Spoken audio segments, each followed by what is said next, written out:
All right, go. Okay, the P200 has a fantastic Sony image module. It gives you 30 times zoom, great for any size room. It's great in low light and has awesome color rendition. On top of that, we have our BirdDog NDI processing engine, which gives you the highest quality pictures at the lowest latency. It's compatible with any NDI device on the planet and just gives you the best outputs. We have our brand new user interface with NDI version 5, which gives you waveforms and vector scopes to make sure you're properly exposed. It also gives you unlimited control as far as color control and using your camera. In addition to this, it sounds strange, but we can do pan, tilt and zoom at the same time. Try some other cameras, they can't all do it. The P200 is a fantastic camera that's got every type of connection you can want, from NDI with power over Ethernet, SDI, HDMI, any control interface. It's got a great big tally on the top. It's a really great camera. How to do with the time? And the cool thing is, for a limited time, if you buy 3 P200s, you get a free PTZ controller.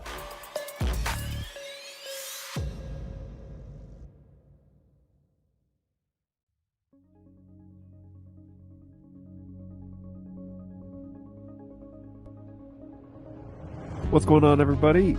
I am BirdDog John. Thanks for joining us today, and we are going to kick things off here. It is 1 a.m. in Melbourne right now, and that is exactly where I am. Without any further ado, I'd like to welcome Robbie to the show. What's going on, man? All right, let's see. Hey, what's going on, Judson? Hey, thanks for having me. I do much more. We are joined with BirdDog Ian, who is at the Capture Summit over in Atlanta. So how's it going, man? Hot and sweaty. That's the most important question that our team can ask. Why are you needing this camera? Now, I haven't tested this thing since it got here. This is something that I'm really excited that NDI did. That's cool. Obviously, there are lots of flavors here, but this is the 4250 line. And our little friend here. Say hello to my little friend. It's brewing in the back of my throat. Based on the recommendation of Senseless, we're going to give a Java Monster a try. Oh, yeah, Pocky, We dude. got a little Pocky, and Yes. I have been putting this off for an age. Oh, I'm so excited for you. There is a Snacks on Stream mystery box brought to you by my Snacks on Stream manager, Brayton. What's going on, Bugsy? There you go. What's going on? Balu, good to see you, man. What's going on, NetHab? Hey, what's going on, Judson? And hey, Kevin, good to see you, man. What's going on, Jeremy? How are you? Thanks for jumping on. Oh, it's all good.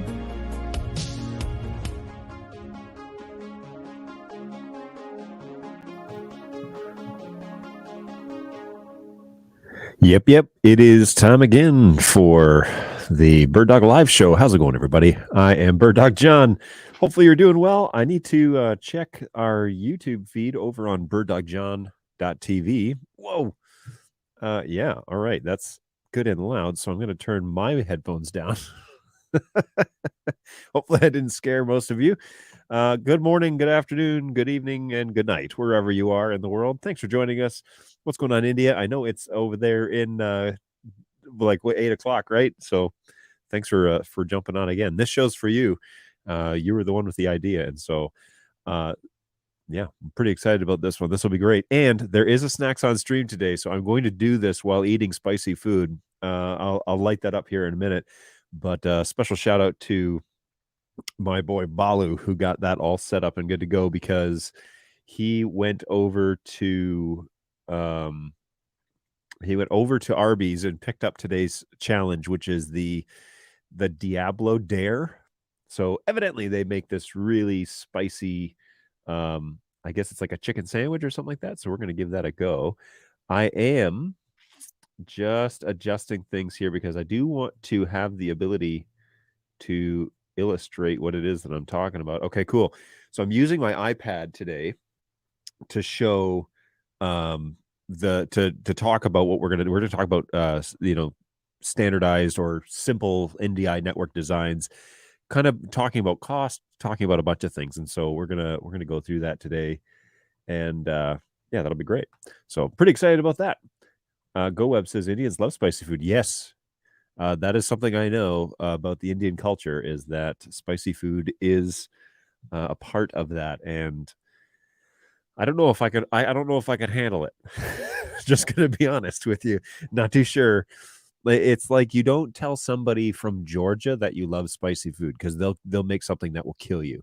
And so I suspect it's the same over there, where if you're like, oh, I like spicy food, you should probably preface it with, I appreciate spicy food, but I may not be able to hold, hold or keep pace with what you call spicy food. So we'll we'll explore that. But really, we're gonna try this. We're gonna try this Diablo Dare, and they put the sauce that they use on the chicken burger. We bought a couple of burgers and split them up among the. We didn't. Balu went out and got these, so we cut them up, gave them to whoever wanted to try it. So they gave me half of a burger, which seems generous, and then they gave me like some Diablo Dare fries that Arby's is apparently also making. So we're gonna give that a try. But that'll be later. That'll be let's shoot for 11:15. We'll try and keep an eye on that. And oh, look, I didn't turn my hair light on. Fail again. This is becoming a regular occurrence. 1 second.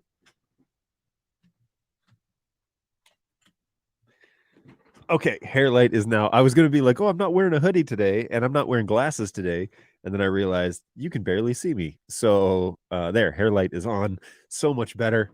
Hair light for my hat, not my hair. But anyways, you know, whatever needs to happen. So let's. I'm gonna set this up here. I've got my iPad set up so that we can do some talking about what. Where is it here? Come on now. I'm still not 100% on how to make this look better. Give me a quick second. Oh, it is under templates, maybe. Yes. All right, here we go. All right, let's go with this. Apply to this sheet. Okay. Giddy goo. We're ready to roll. So yeah, we're going to talk about doing some simple NDI networks, kind of the ones that I've designed at least that seem to work pretty well. We also want to spend a little time talking about if money is a consideration. We want to talk about if you have like a medium-sized budget, and then also if money is no object and you're quoting things out for proper NDI use.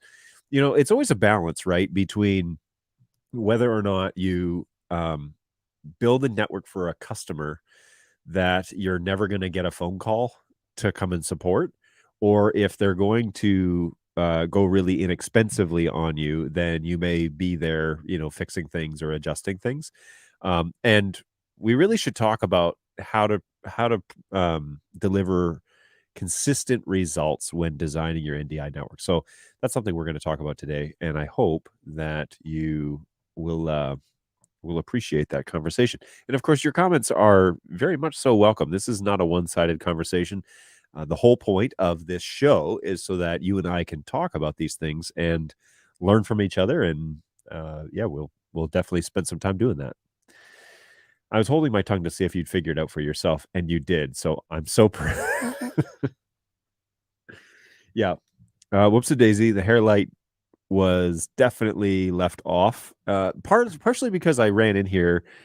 They were getting the Diablo Dare challenge all set up, which I could switch to that camera, I guess, and show you exactly what it is that we're looking at doing. However, I know this camera's going to switch. So this is the half burger and fries that they're planning on having me eat on the show.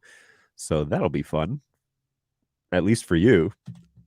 I also know that there are some guys out in the office that are trying this.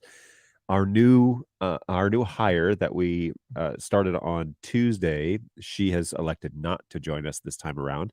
Totally fine. She's going to watch all of us have problems with it, evidently. So good times. Can't wait for Snacks on Stream. I found something for you to do on Snacks on Streams. All right, Jeremy. I mean, I have tried a ton of stuff so far, so it probably won't surprise me too much. Send it over. Whatever you got, I'll take a look at it. It looks like it's half eaten already. It isn't. It's been cut with a knife in half, and they've given me half and split the rest up between the bird dog support tribe. So that is what we're looking at this morning. And it is morning. So it's only 11:12 here in Auburn Hills. pretty nice day. It was actually a little foggy this morning, so it's a slower drive in, but it's all good. Yeah, please send all Snacks on Stream ideas over. Brayton is the unofficial official manager of Snacks on Stream with the backup of Balu, who evidently got this morning Snacks on Stream underway. So pretty thankful for that. But all ideas are indeed welcome.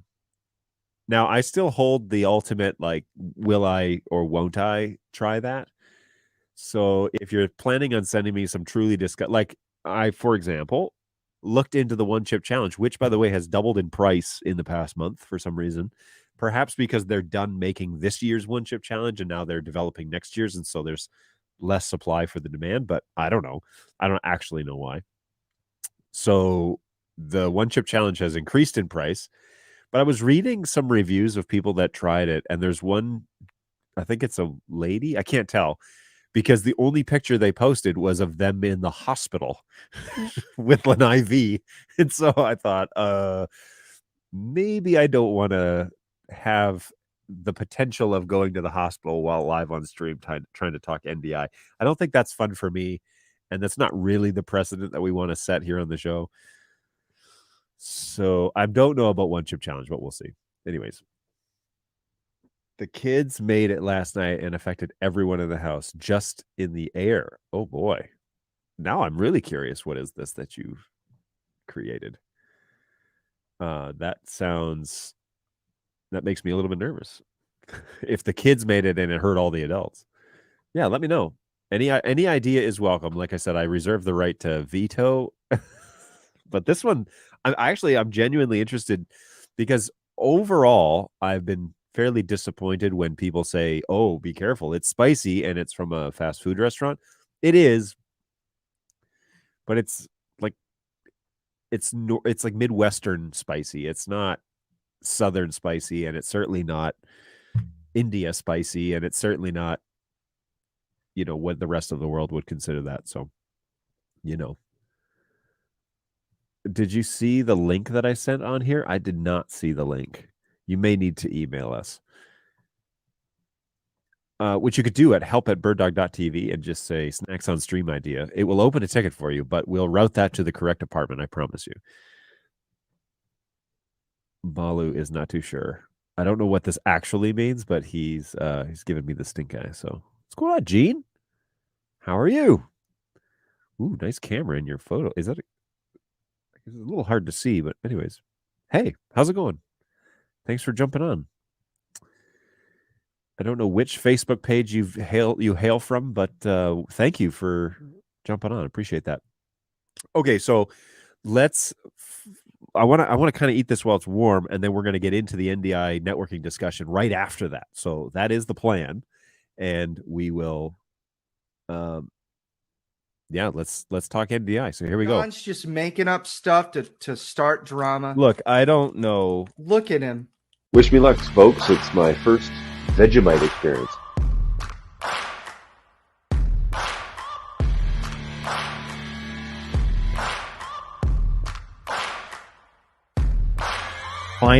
This is like cheese flavor or something. It doesn't really look too appetizing.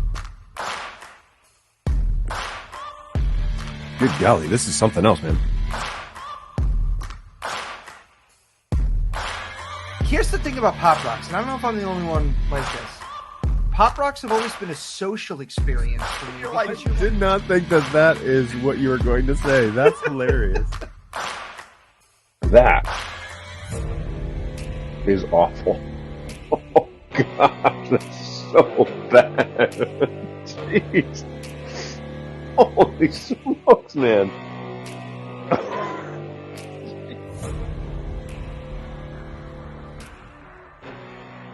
Yep. It is that time again for Snacks on Stream. So today we are trying out the Diablo Dare from Arby's.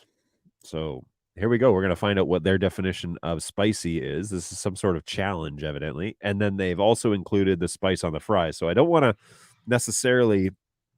let's just put my keyboard out here. I don't need this for now. So I don't want to change my palate before I actually eat the burger. And so let's have that first to try and get this in the shot. It's shared among the office, which is why it's cut in half. But this is a chicken burger from Arby's with some sort of spice on it. I'm not even too sure what else they've got in here. Maybe that looks like jalapenos. So there's hope. And also the bun looks like it's like infused with the sauce that they're using. It's red of some sort. So I don't really know. I don't know what I'm eating other than it was brought to the office this morning and we're going to give this a go. So wish me luck, folks. This is the Diablo Dare from Arby's. I'll let you know. And oh, by the way, I have only water to subdue this. So I might be calling an SOS to my team out in the lobby who I don't even know if they're watching. So here we go.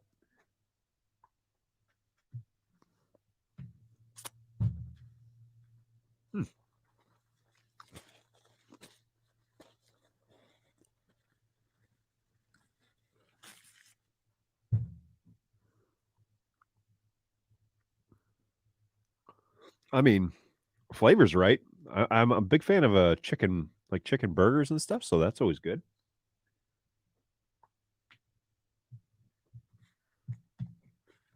I am eating it.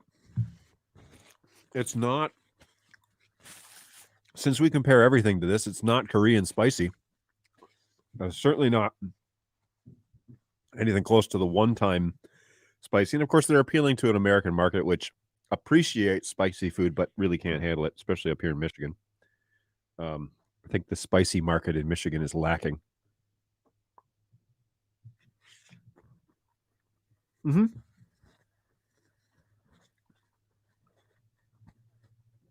So Balu has reported that you're going to be fine because I was fine. Apparently, I have more tolerance than Balu does. You won't need it, meaning the liquid to cool things off. It's got a good kick the more that you eat it. It's building a little bit. It's not too bad.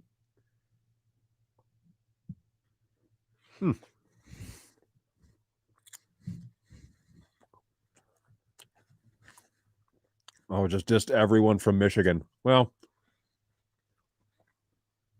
look, if I want true spicy food, I'm probably not going to find it in this state. It's genuinely delicious, though.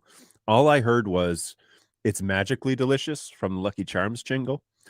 And then I pictured Clay saying that in a cliche leprechaun voice. So there's that. It is actually really the burger itself is quite good. I would definitely order this. However,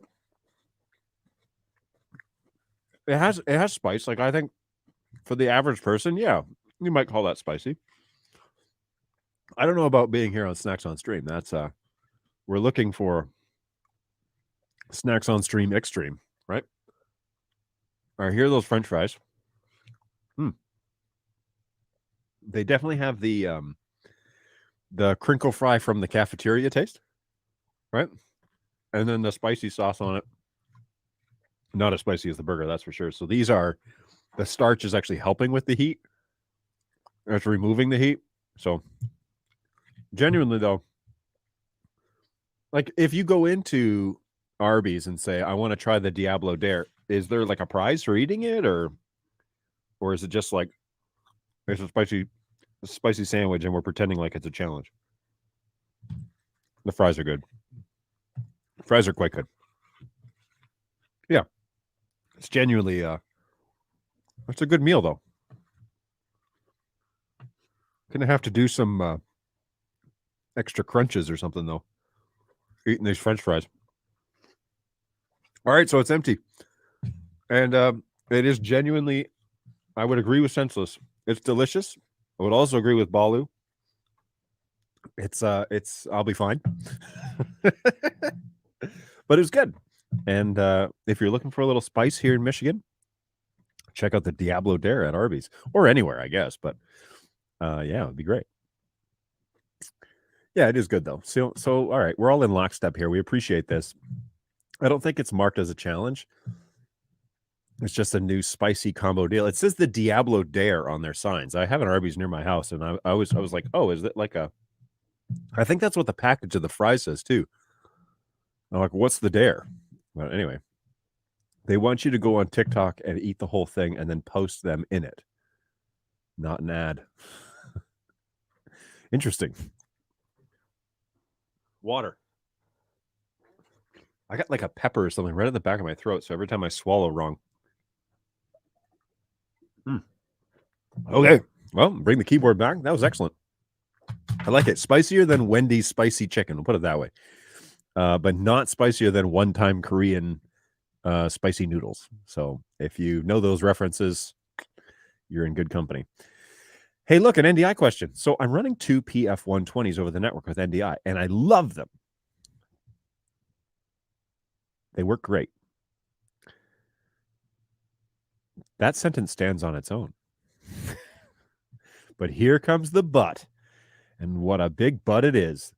The BirdDog PTZ controller, can that control them as presets on Zoom using the controller in Zoom in and out? Okay, hang on. Let me dissect this a bit. What's going on, Sweden? How are you? Okay, so let's dissect this a bit. Yes, the BirdDog PTZ controller can control the PF120's Zoom and presets. Yes. I have a PF120. Let me just switch over to this computer real quick. So this shot is a PF120 right here.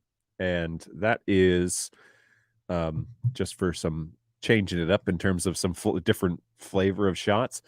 But yeah, it can definitely save presets and it can control the zoom. It can also control the autofocus, the focus option and some of the coloration.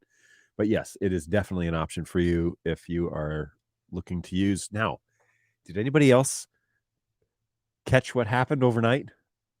Bueller, hold the phone. What happened overnight? Somebody. Anybody know? Let's go over to the BirdDog website. I'm on my way. I just want to be sure because I actually haven't checked. Oh, snap. So over on the BirdDog website, it's pretty exciting that, let's share. Can I share this? Present, share screen, share a Chrome tab. This one. Look what I have here. PTZ keyboard NDI 5.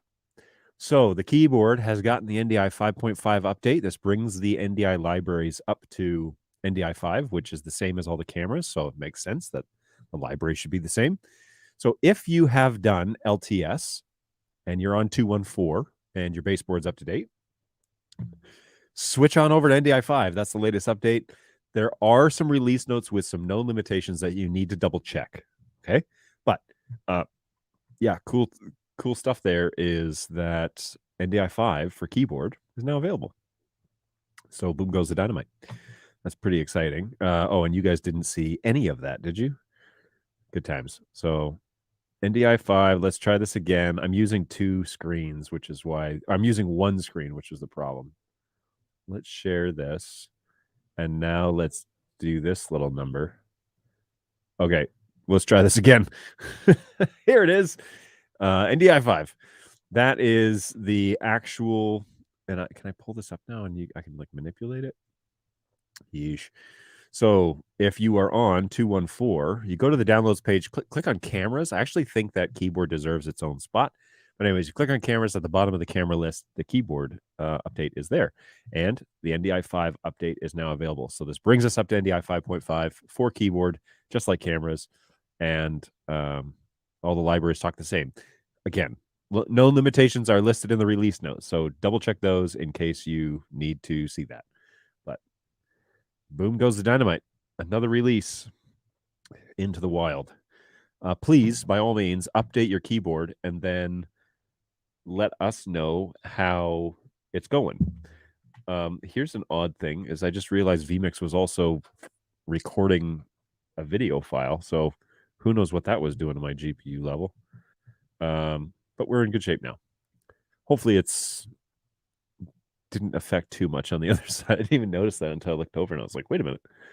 That's not supposed to be on. We dare you to promote us on TikTok. Right. Free advertisements on everyone's TikTok. Hello. Are there any plans to integrate PoE into Bird Dog Play in order to avoid using USB-C to power input? Definitely make things easier for deployment. Not at present, and I'll tell you why. The reason is money. We wanted to create this product. The developers wanted to create this product to where it was the least expensive that it could possibly be.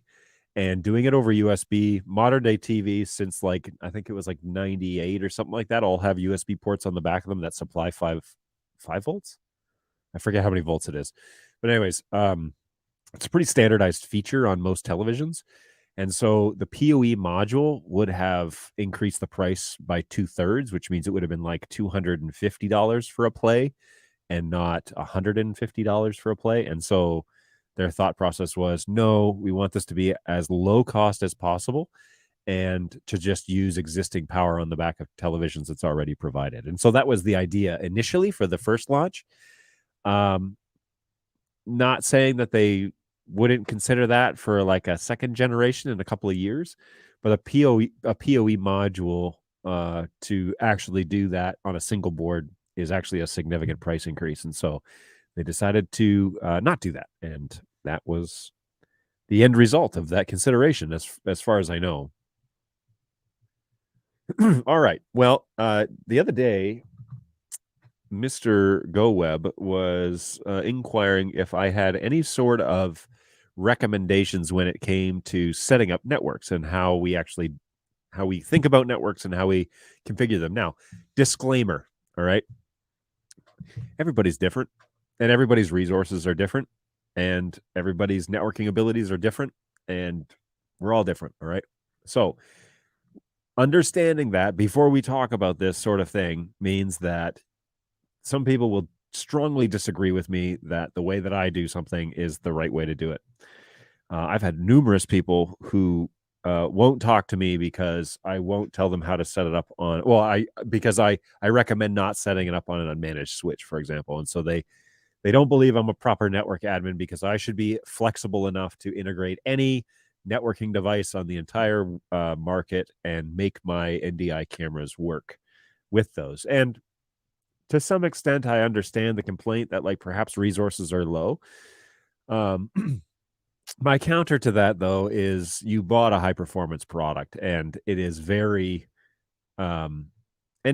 I mean, as I understand, I'm probably going to get in trouble here with this, but NDI is the networking standard now when it comes to sending video over IP. I mean, there are other protocols and legacy stuff, but quite honestly, if you watch the market and what it is that they're doing, if you're interested in sending it over IP, it has really become the market standard over the past couple of years. It struggled to get off the ground for the first 3 years, but then major players started integrating it. Adobe, Zoom has like Zoom Rooms are basically talking native NDI. Things like Microsoft, those companies are adapting it. You start having switching companies that write profiles specifically for NDI. We can pretty much confidently say now that this is a legit, real way to do it. And if you're looking at the lowest latency possible, NDI is the answer. And so we're really happy about that and really excited that NDI is really taking off in a lot of the major spaces. There are some amazing things that are happening with NDI in multiple places.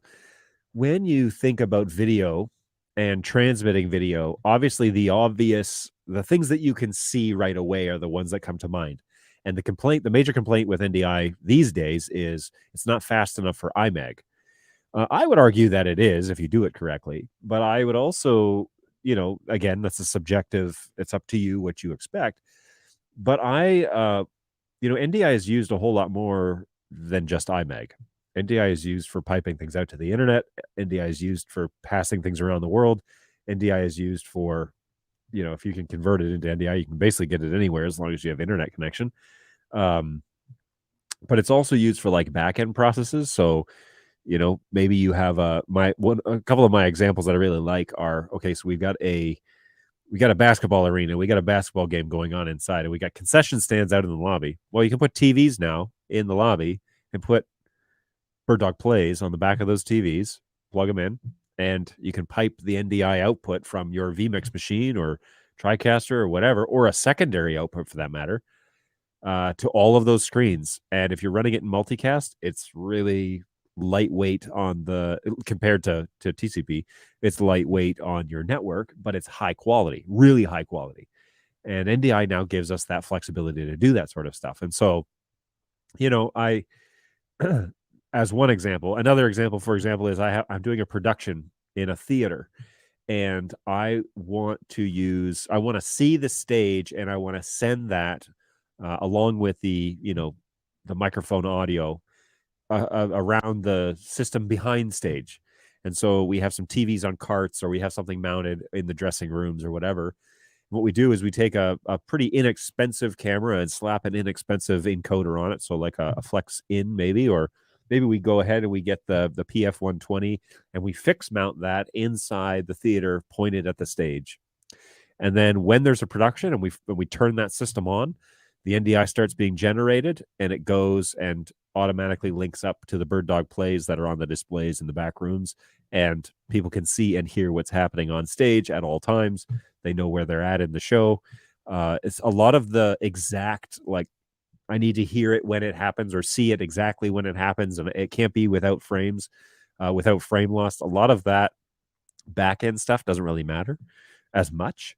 Obviously, it can't be really delayed, or your timing cues would be off, but just having like general awareness. So we talk about back plane video or behind the scenes production video, all the things that we use to keep everybody involved on the technical side or in the show or whatever, all on the same page.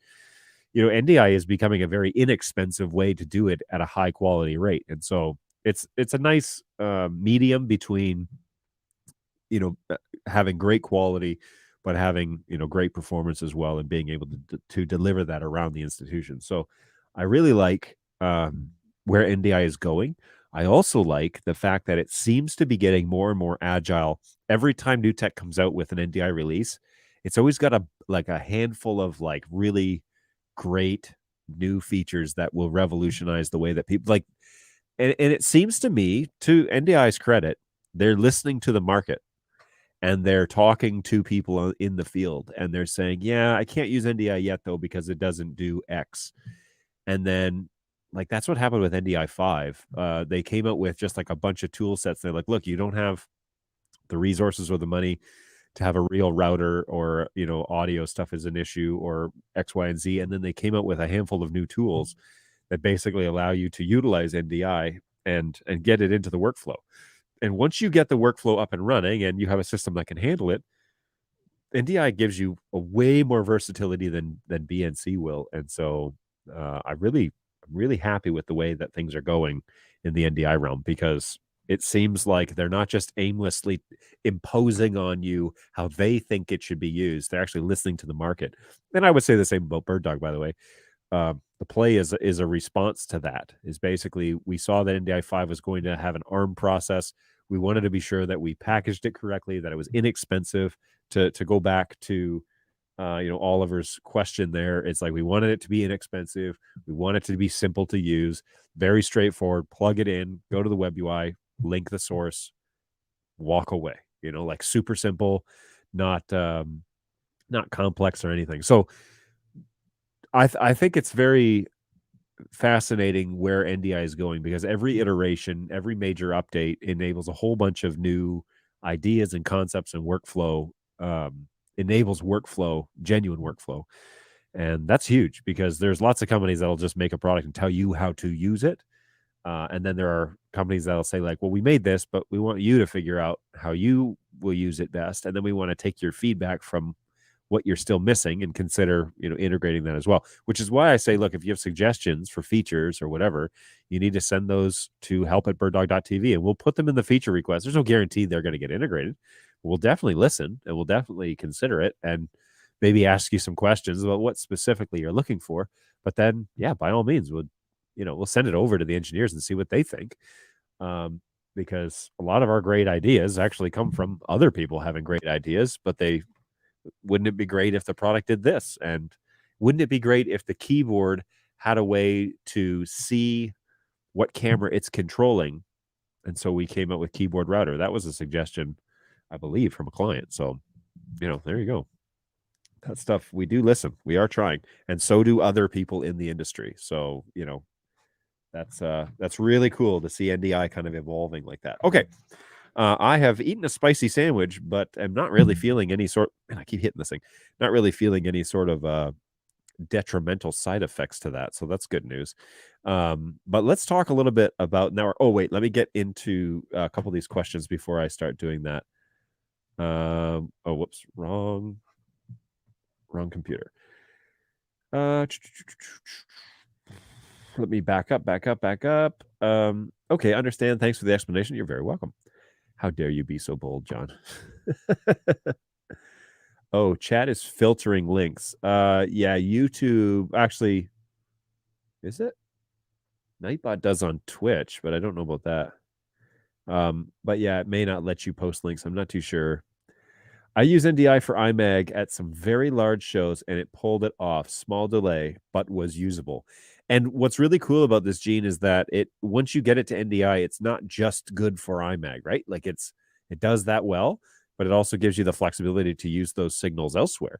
And so, yeah, there's huge benefits to getting into the NDI realm. If it's just like, I need those 2 frames on my screen to be eliminated, so I have to run BNC. It's like, okay, well, that's a very specific use case then, if 2 frames is an issue. But from the NDI standpoint. But if you can live with the slight delay, it makes your video way more versatile for whatever else you need to use. So I tried sharing my setup design image. Oh, gotcha. Yeah, that may be restricted on YouTube. I'm not too sure. Listening to the market is huge. What's going on, Silas? How are you? Good to see you again. Thanks for coming back. Another question. Last week, I had to use a Flex in order to acquire a PowerPoint in my workflow. That's what I'm doing here with my, I got an iPad. I'll show you that in a minute. As we were encountering some problems with the network, not managed by me, unfortunately, I tried to lower as much as possible the bandwidth used. It was not possible to go under 80. Would it be possible to allow switching on an HX or HX2 quality on the Flex? So in theory, if Silicon 2 comes to the encoder line, then yes. It was giving you issues on the network at 80 megs. First of all, I've said this before, that little threshold slider is literally that. It's a threshold slider. And so it's going to just like limit the packets that are coming out. And so it's going to compromise either the image or the quality or the speed or something. I don't actually know what it is that they change, but it does compromise the signal, like the actual image itself, by lowering down that threshold. So running it in NDI managed basically just means the camera or the encoder will take what it needs. So yeah, the network concern with NDI is the consideration there. We'll talk a little bit about that too when we do this little demonstration or this discussion. But yeah, the HX would obviously be less bandwidth, and yes, that would be fine. If you're using PowerPoint and you're sending that to a screen, like if you're doing full screen on like a second monitor, for example, you could use something like screen capture, which is an NDI tool, to convert it to NDI right there and send that across. And there is a screen capture HX version. I have yet to get it to work, but that may just be me being me and not putting in the time and effort to make the HX stuff work, but it like keeps rebooting on me for some reason, like at random. So I feel like I'm missing something. But anyways, screen capture might be an option. If you're running your PowerPoint in full screen, you can run screen capture in the background, and then it will output the screen as an NDI choice. And then you can, if you're running the screen capture HX in theory, then it would be a small NDI, like, because PowerPoint, it's not about frames, right? It's just if you click next, then it takes 1,000, 2, 1,000, and it switches. It's not a huge deal. Live video, that's different. But yeah, I get you, Oliver. All right. StreamPod. Oh, that must be a GoWeb, I think. All right. I'll check that out in a second there, Stream. Hello. I have no sound with a PlayStation 5 on a Flex 4 in. Is this a known problem? I believe this is a HDCP issue, if I'm not mistaken. So PlayStation 5 has HDCP enabled. I think you can turn it off. However, into a flex in over HDMI, I don't know if that's an issue or not. I know the analog thing is having some issues. It's a left channel only problem, but I don't know. There may be an HDCP like encryption problem there. Does PlayStation 5 allow you to turn off HDCP? I know they did in PlayStation. I'm pretty sure they did in PlayStation 4. I'm not sure about PlayStation 5. I actually have not seen one yet, so I don't know. And truth be told, we don't test gaming systems on our NDI line yet, partially just because we don't have access to them. Sounds like a great office purchase. So I don't know of it. However, if Senseless is hanging around, he might be able to attest to some of that. I'm not too sure. But gaming systems traditionally are encrypted and protected content that you're not supposed to reproduce. And so the HTTP protocols get in the way. But yeah, there you go. DC out on a flex out. Why? Power remote monitors with with PoE through the flex out. Yeah, you're right. There isn't DC on a flex out, right? I'm not too sure what the deal was there. I should ask about that. There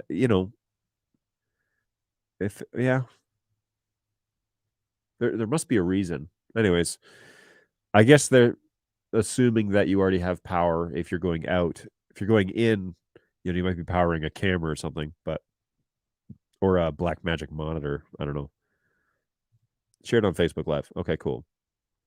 Yeah, I see it. I see it here. Let me pull that up. View on Facebook. There it is. Boom. Okay. Yoink and yoink. All right. What are you using to stream to multiple platforms? This is a StreamYard. And so I'm going up to StreamYard. I'm getting several streams going to individual platforms, which I've authorized. But I can also, generate this into an actual RTMP, like a custom RTMP connection. So there's that option as well.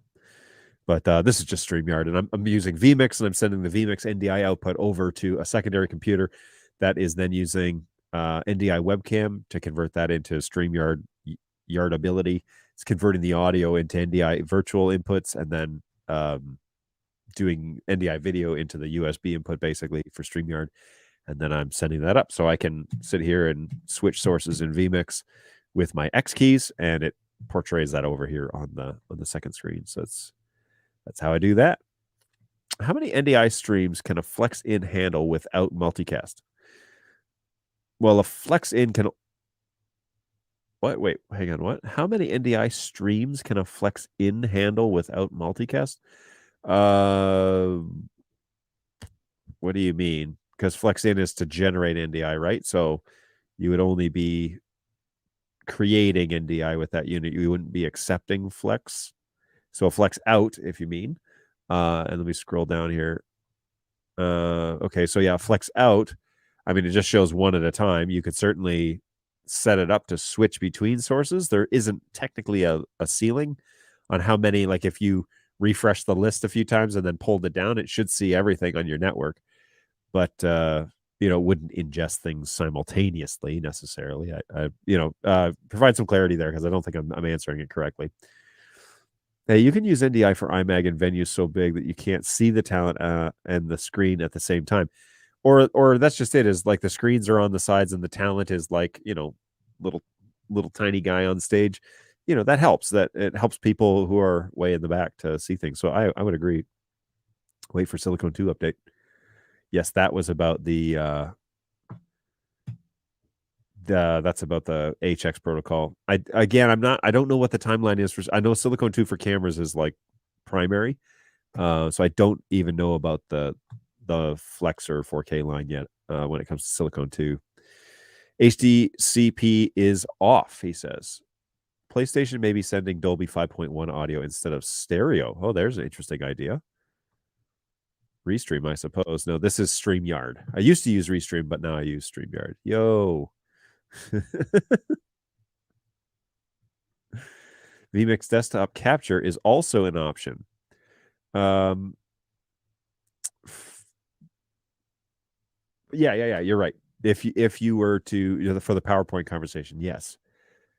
Yep, that could have been an option to use the screen capture. The thing is that I didn't have access to the computer. I was just allowed to get the HDMI output and plug it into a Flex. I see. Interesting. So yeah, the Flex. I mean, if you're having networking bandwidth issues, then yeah, the Flex is really needing 140 megs. So I would discuss with the venue prior to hang on here, sorry. Yeah, prior to that I would discuss with the venue, because it really needs a little more setup time than that to make it work correct, to make NDI in general work correctly. So that's a bummer. DC out is on the Flex in, not the Flex out. Correct. How many clients can connect to the same Flex in? Oh, I see. Without multicast, well, it depends on your network, really. I mean, it's 140 megs per connection. So the port on the Flex, let's say peak performance is a gig, let's say more like 600. And so that's what, 4 sources, maybe 5 if you're lucky. And then whatever your network can handle. So if it can handle 800 megs through the pipe and to each of those individual spots, then let's say 5. But yeah, you're making individual connections in TCP. So that's going to be a bit of a challenge. Multicast is going to be the way to make that happen, if you probably need to go bigger than 4 or 5. He means how many decoders can view the feed from a Flex in? Yeah, sorry. Answer, bandwidth. Boom, that is the answer. Correct, NetHab. I've attached the confidence monitor with that, powering it with a Flex in DC out. There you go. Yeah, so did you have to make your own cable for that? Because it's a barrel connector, right? So were you able to take the barrel connector from the monitor and just plug it right in, or was it something else? Just hanging in the background, listening, learning, wanting. You wanted the Diablo Dare burger that Balu brought us today, and we've all tried. It was excellent, by the way. Okay, thank you, chat. That was fun. And I got looking at chat, and then you guys kept chatting, so it's all good. It's all good. Yes, barrel connector. But did you like hotwire your own, or did you just use it from the device? That's curious. All right, I am going to switch over to my screen share here, and this is my my iPad that I can write stuff on, which is a lot of fun. And let's just talk about how some of this stuff works, because how the NDI network stuff works, because it's already 10 to 12 and I haven't even talked about the topic of today. So here we go. So we want to talk through how to set up our NDI network and what the price might be associated with that. Now, I'm going to be talking in US dollars because that's the market that I'm in. But I've done a few of these, and I've tested a few of these. And we're going to talk about small, medium, large, and in particular about budget when it comes to small, medium, large. Now, I want to share with you initially, GoWeb sent over his layout here. And so he's got some cameras and some stuff that's all functioning over the network. Okay, so his NDI network, let's just briefly talk about this. He's got P120s, brand new ones. That's great. He's got 3 of those going into a switch, which is an M4250. He's got a P100, but he's got the PF120 on there. But anyways, it's all good. He's got a P100 or maybe a PF120, I don't know. And then he's got a Flex in that's running on a camera. And they're all going into an M4250 via his LAN network. Okay. And then he's got, now it says the red line is SDI, but I don't think that's quite right. So he's got these going into his Netgear 4250, and then Ethernet going out of the 4250 into 4 Flex outs, which are then being converted from HDMI to SDI, and then the SDI lines are going into his video switcher. Okay, so this is fine. I would probably be tempted to spread this out over 2 switches, just if I'm giving pointers here and money is no object. If in a perfect world, we've got 1, 2, 3, 4, 5, 6, 7, 8, 9 NDI devices. And if we're running in TCP, that's going to stress the network a bit. If you're running because you've got 5 sources and you've got 4 decoders, right? And maybe that's not literal. Maybe you have 5 sources and 5 decoders. But anyways, we've got a fair bit going on in the network. And so you may consider 2 things. First, you may, if you're running with N4250, run it in NDI5 profile and run it in multicast. That's probably the most ideal when it comes to NDI5, the P120s.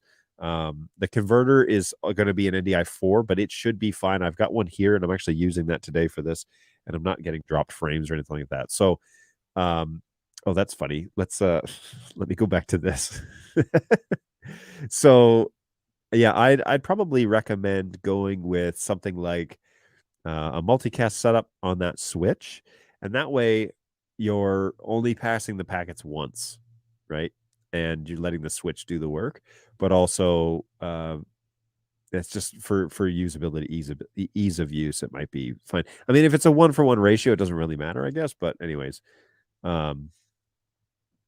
otherwise, I would recommend 2 switches, 2 small 4250 switches. So just even the 10 porters or 12 porters, I forget what they are total.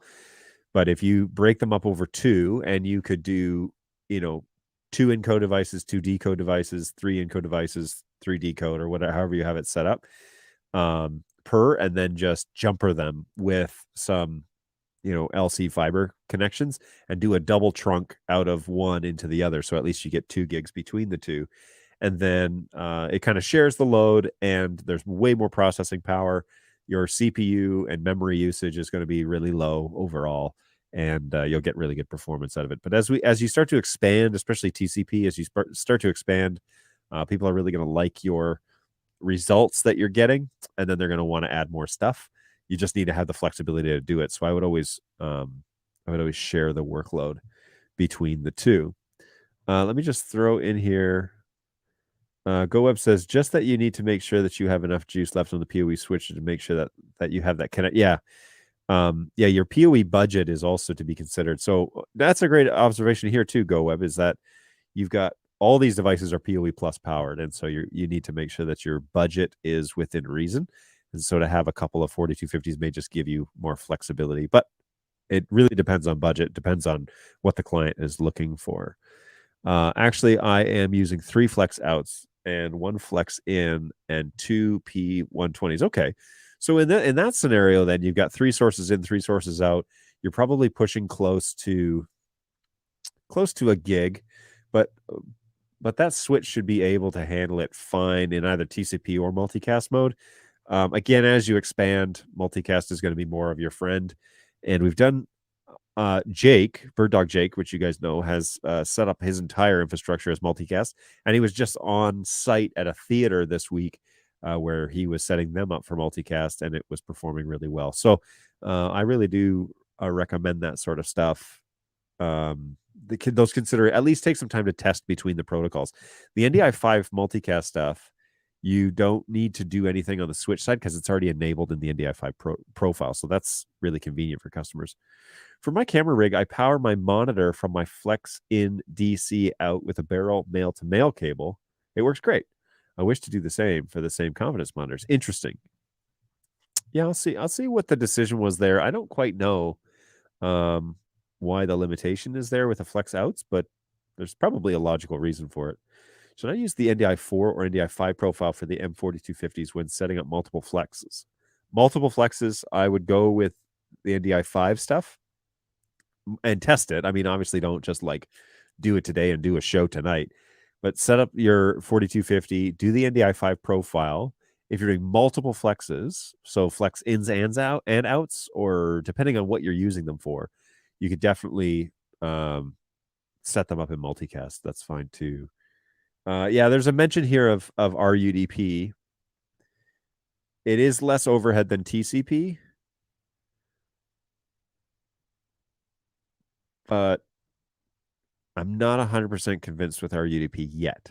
and it's not anything that I can like stand on, but I still find TCP to be king of the castle. And if you're just looking at lowering threshold, yeah, try our UDP, but ultimately the multicast piece is really the piece. And with a 4250, I mean, it's almost like why bother with anything else after you get to a certain threshold or a limitation.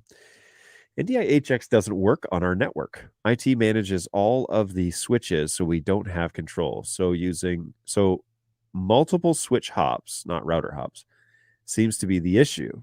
Oh, what's going on, Sean? Using extreme network switches. So interesting. NDI HX, does full NDI work? That's curious. So full disclosure, BirdDog doesn't have an HX protocol yet integrated. That's a Silicon 2 thing that hasn't been launched. But if you're having issues with BirdDog stuff, that's full NDI. That's different, and is a fair bit more demanding of the network. But what about NDI HX doesn't work? Because is it just that the ports are closed and the IT department hasn't opened them for that? Do you have an NDI VLAN? Like, there's a few questions here that we could ask, right? So full NDI works. Oh, interesting. Full NDI works. Oh, that's very interesting. Because you would think that if full NDI worked, HX is like the coloring book version. No, I'm just kidding. It's not. That's very strange.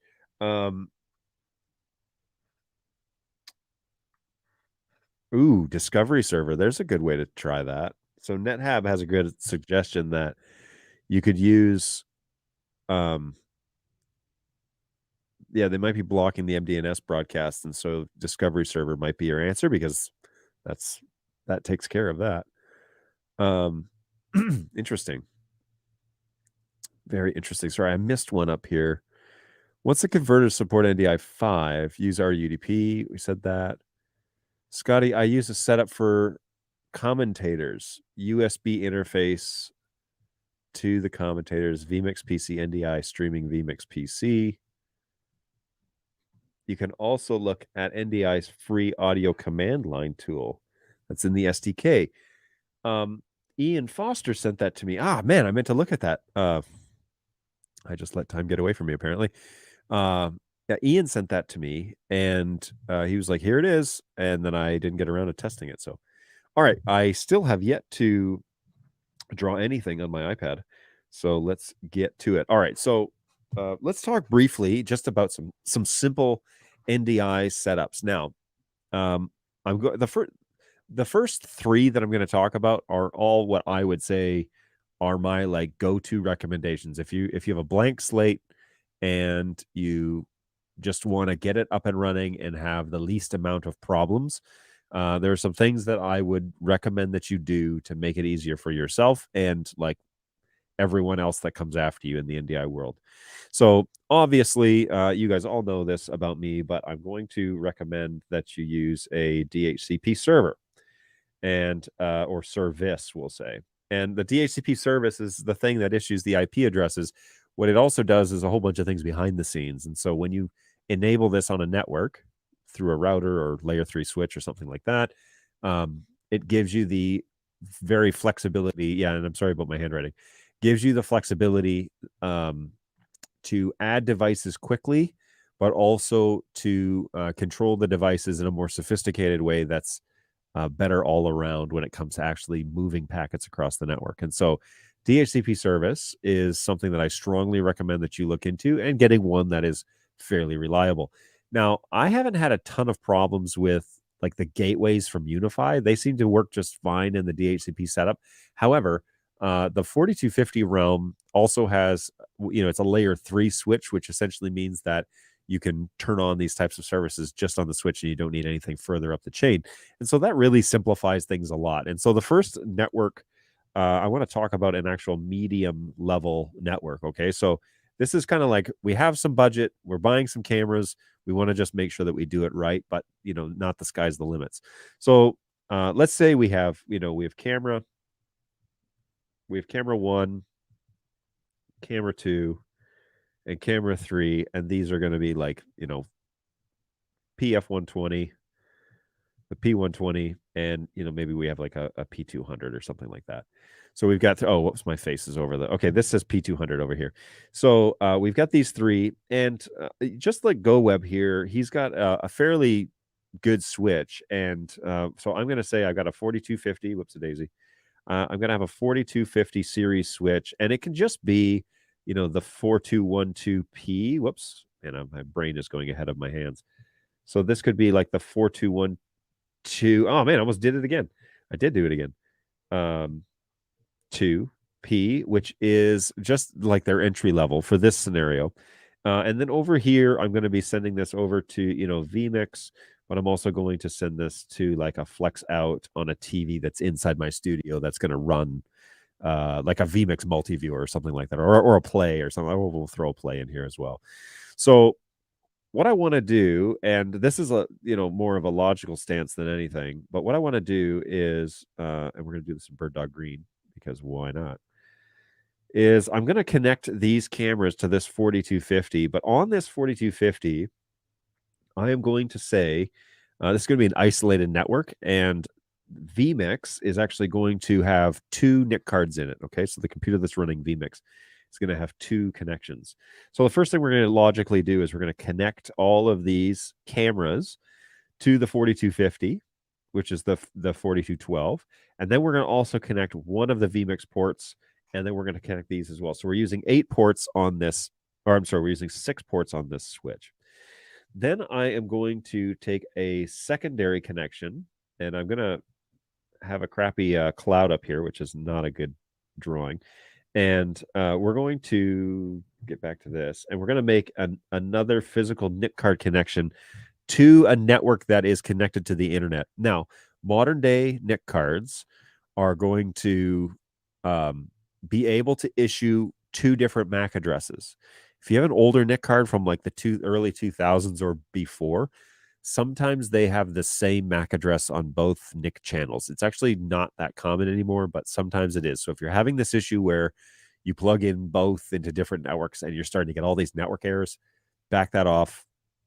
PCIe, 16 dual NIC cards are like $15. So do yourself a favor, get gigabit NIC cards and plug them in to that vMix machine. Then in this scenario, I'm actually quite fine with a TCP with an NDI 5 profile. This should be a single VLAN. So we're just going to make this like VLAN 10. And VLAN 10 is going to be across ports 1 through 6. So inside the 4250, we're going to set up an NDI 5 profile. We're going to call it VLAN 10. And we're going to enable the DHCP service on here. And you can make the IP address whatever you want. My recommendation is try and swim within some sort of like respectable lane. And so something that's recognizable, 10.10.10 something or 192.168 something.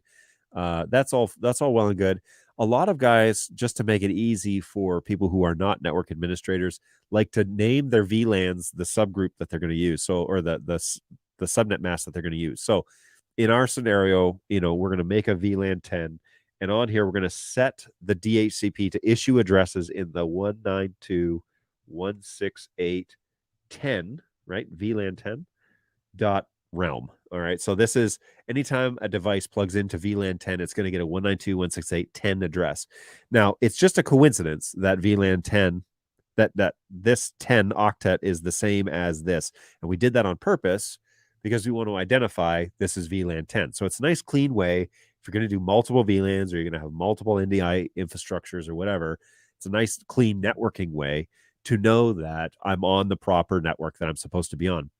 This particularly comes in helpful this is helpful when you have multiple studios that you want to isolate via like different IP addresses, but you want to give them their own VLANs, but you want an easy way to identify what VLAN it's on. So if you're in another room and you get a 10 address, I'm on the wrong port on the switch or something, or I've mismanaged the switch and I need to go back and change this port to be on the correct VLAN. So that's like the a nice little way to kind of help you out as the network designer is just to name your VLANs the same as your subgroup. Now, remember, this number, it has a limit. And so most network administrators, not everybody, most network administrators work in VLAN realms of 10. So a very typical way of logging into a switch and looking at the back end, you would see VLAN 10, 20, 30, 40, 50, 60. It doesn't have to be that way. There's no requirement for that. But it is just kind of a nice way to differentiate between, I'm on the 10 network, I'm on the 20 network, I'm on the 30. That means that you're getting 10 addresses, but it also means that you're on VLAN 10. So it's a very clean way to organize your network that way. Okay. These cameras, regardless about what products you buy, I mean, that's the flexibility and what your client wants. That's the flexibility. But this is literally to get this off the ground in this scenario is a 4250. And I think that switch is $700. So that's a medium network. Like that's a medium task. We've got multiple sources, multiple destinations. That's kind of medium level. You're doing something like this. Like in this studio, I've got one 4250 that runs this whole rig.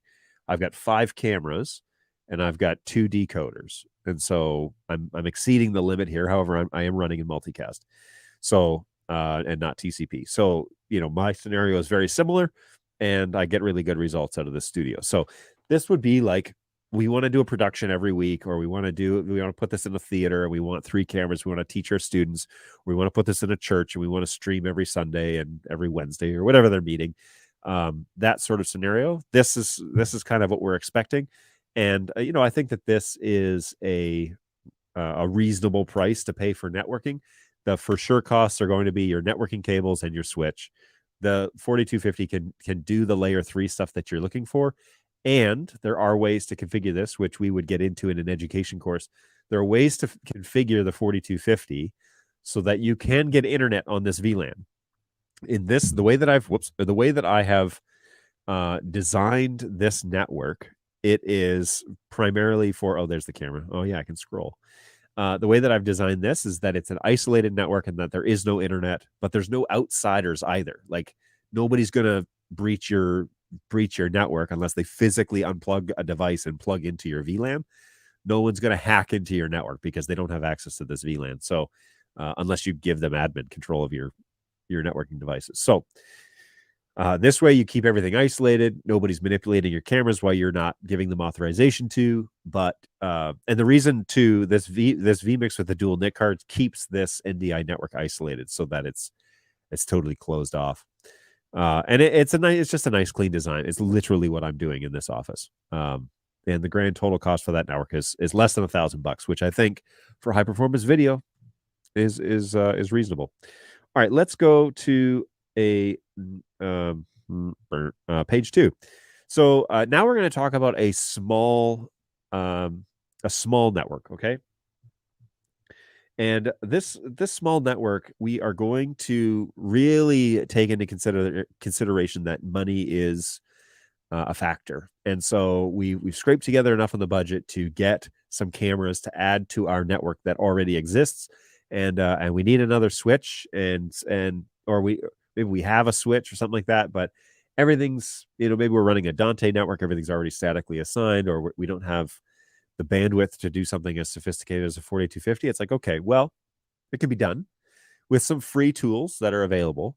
However, it isn't going to be as sophisticated as the medium-sized network. And so we just need to understand and accept the fact that that's the truism. And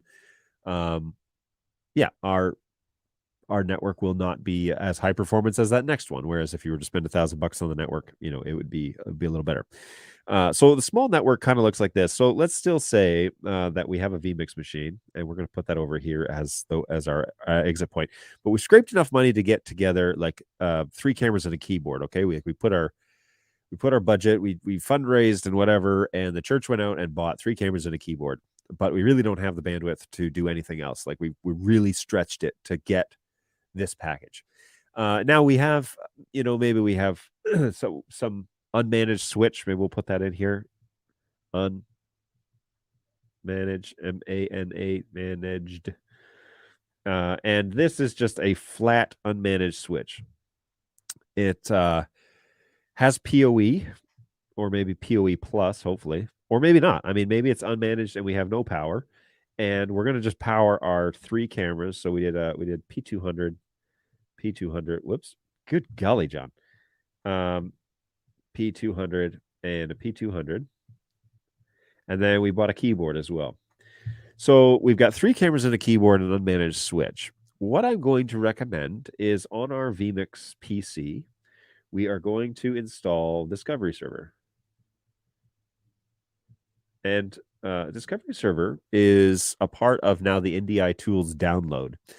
And what I want you to do is I want you to install Discovery Server, and I want you to assign a static IP address to our vMix NDI machine. Okay, so we're gonna set a static address. We're still gonna have 2 ports on this vMix machine.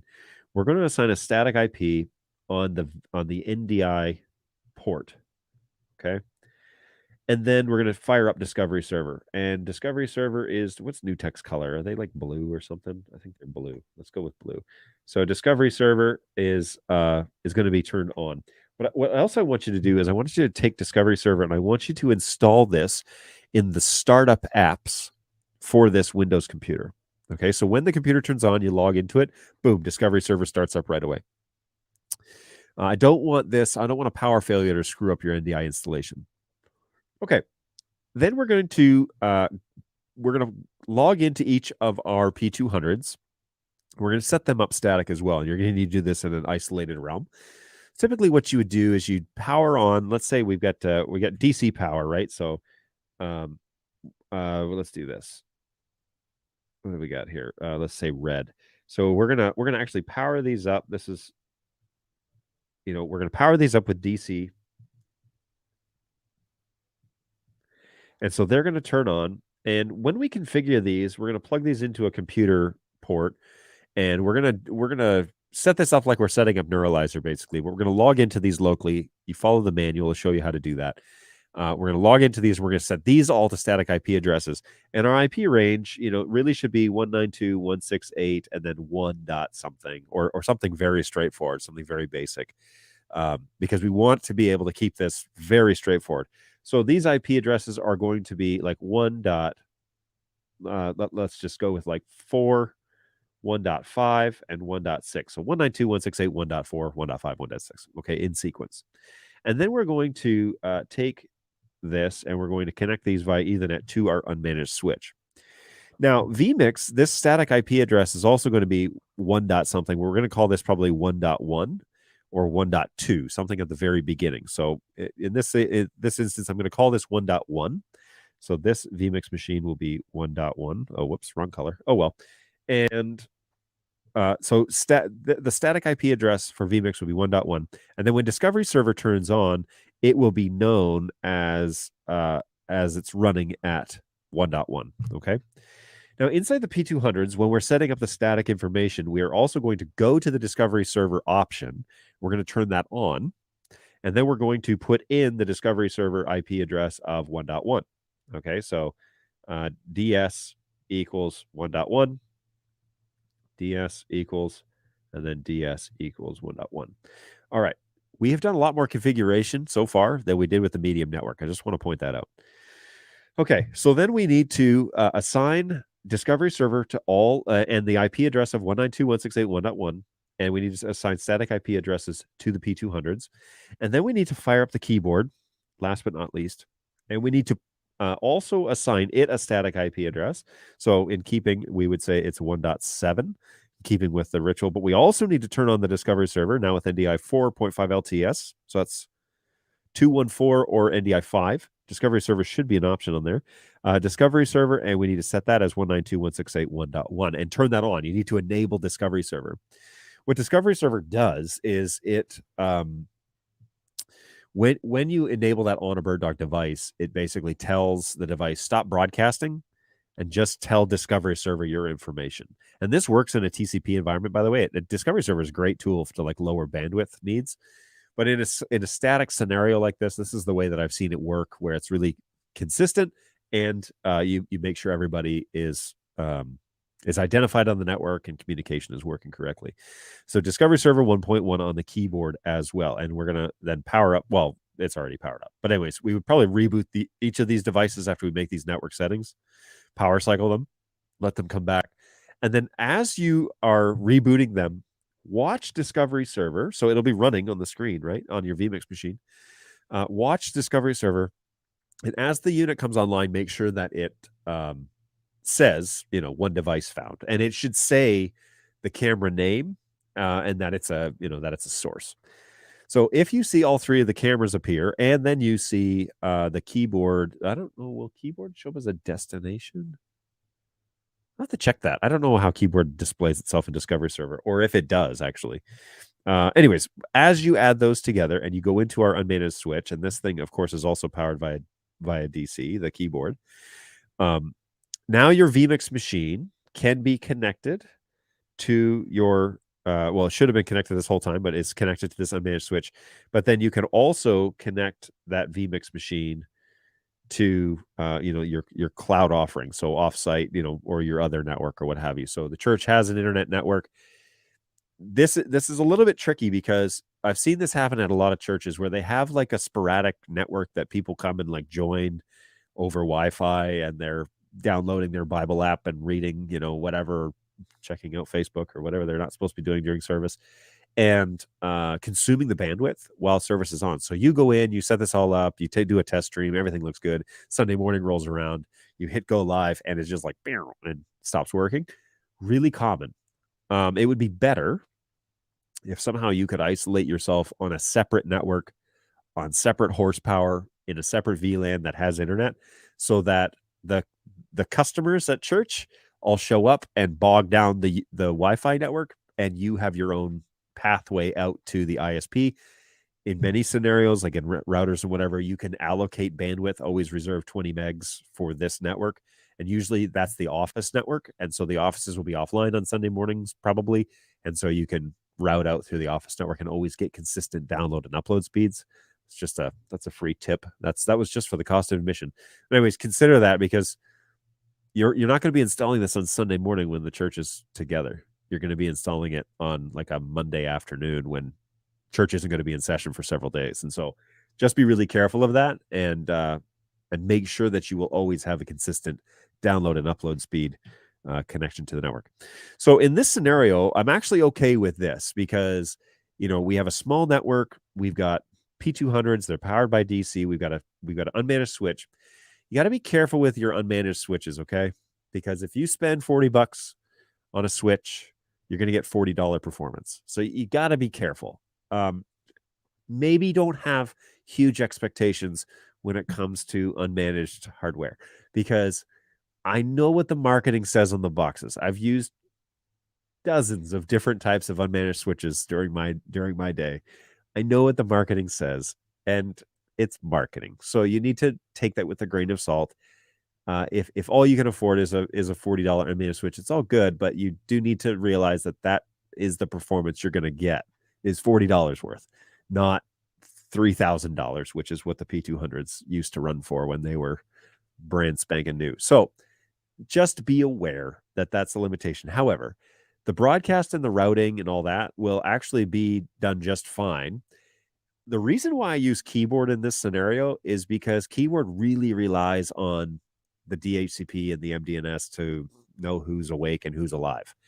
There's a good chance in this configuration your keyboard will control the cameras, but will report back no when you connect to them. There's a few things going on there, but without getting too long in the explanation, there's a good chance it's going to say no. They will still be controlled. You can still steer them around and whatever, but it just may not say okay on the screen. It may say no. So just be careful there, and know the limitations of an unmanaged network. And again, keep your expectations pretty low, because this sort of design is workable, but I would hope that you are doing this design in hopes that next budget year you can buy an appropriate switch and then go to this design, which is a whole lot better. Now, this design could also use Discovery Server. You're going to need a Windows machine, but like DS could run. Let's go here. So like Discovery Server could be over here, right? And still service as the same function. I mentioned earlier that one of the cool things about Discovery Server is that it lightens the load of your network, and it literally removes the MDNS broadcasts because everything just sends its information to the Discovery Server. You would need to set your vMix machine to a static IP address, but for a computer, that's not really a big deal because you're actually not probably generating NDI that the rest of your network needs. And if you are, the MDNS and the DHCP are going to pick that up off of the vMix machine. So I'm not too concerned about setting static IP address for the vMix computer so the Discovery Server functions correctly on the vMix machine. I don't care about that, but the rest of the devices all need to be in DHCP mode. Now, if you want to get a little bit more sophisticated with this, you say, yeah, John, okay, that's fine, but I don't really want to have like revolving IP numbers. Okay, two things about this. I've said this a lot, but I need to say this each time we talk about this.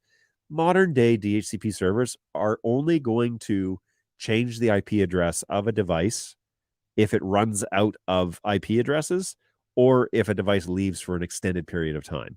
And so that's kind of a unique situation. However, there is a way to fix it, and that is called the DHCP reservation list. You guessed it. And in that reservation list, you can reserve specific IP addresses for specific MAC addresses forever. And so you can go into the DHCP service, you can light up the fixed IP list or the DHCP reservation list or whatever they call it. And you can say, for this MAC address, always give it this IP address. And rest assured that unless you physically go in and change it or some sort of act of God nukes your switch, your layer 3 switch, it will never issue that IP address out when it runs out of IP addresses, which your NDI network should not be running out of IP addresses because that means there's other traffic happening on it. Anyways, that's a different discussion. But if it ever needs another IP address in the range, it will not issue the one that you need for that camera. And it will always, regardless of how long that device is gone, it will keep that the same. And so in this scenario, I don't have a keyboard, for example, but if I did, the keyboard requires the IP addresses not to change. And so you would turn on the DHCP reservation list for your 3 cameras and even the rest. You might as well do the rest of them while you're at it, but marry the MAC addresses to IP. And then you say, well, John, why not just set them as static? Because the static stops broadcasting the MDNS information, and then the MDNS doesn't update, and then the keyboard can't see the cameras. So it's better to run it in DHCP mode and then enable the reservation list if you really need to lock down the IP addresses. This also works really well if for some reason you're adding this to a network that does have devices coming and going, like a business environment where you have guests coming in and plugging into your network, which is like a huge security risk. But anyways, if that's the situation, then you can lock up those IP addresses with the reserved IP. And then you always know in this scenario, 192.168, 10.12 is camera 2. 10.11 is camera 1. 10.13 is always going to be camera 3. And so on and so forth. But it keeps all of the MDNS information relevant and flowing and current and all of that. So yeah, good stuff. There are ways to take it to the next level in this instance, and that's always exciting. Oh, okay. Holy smokes. I'm getting like all sorts of messages. Okay, so let me just back up here in the chat and jump and answer some questions here that I may have missed while I've been rambling on. And tell me, this is like, I host this show, but like if you think I'm full of it, go ahead. You can say so. I don't mind. I'm okay with as long as it's constructive criticism, I'm fine with it. So if you find that my assumptions and experiences are bollocks, then that's fine. But if you agree with me, it would also be nice to know. For my camera rig, oh, sorry, I already read these, yada, yada, yada, NDI HX, full NDI works. Scotty says, thanks for all the info. I have to leave.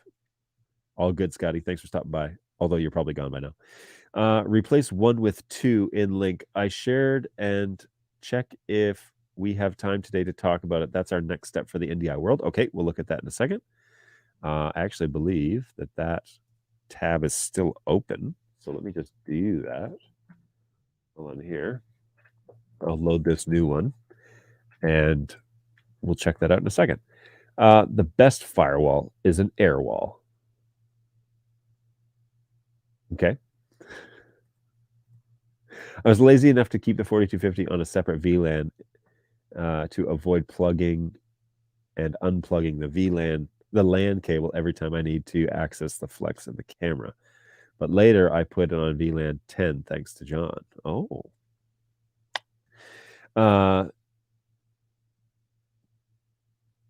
Typing makes your handwriting so neat. My handwriting is atrocious, I think. should take a poll every time I write things out. I think it looks like doctor scribble is what it looks like. But that's why churches need Resi. If the public Wi-Fi and production networks are the same. Yeah, yikes, man. We need to put an end to production and Wi-Fi networks being on the same VLAN. We use live view bonding for live streaming. Yeesh, live view. I really like them. Better safe than worry. What's going on, iPhone? How are you? It's good to see you again. Thanks for stopping by. Thanks, John, for such detailed explanation. Oh, I'm glad you feel that way. I am sure lots of views today got some insight into NDI networking. You are full of it. If it equals tasty, tasty spicy meat snacks.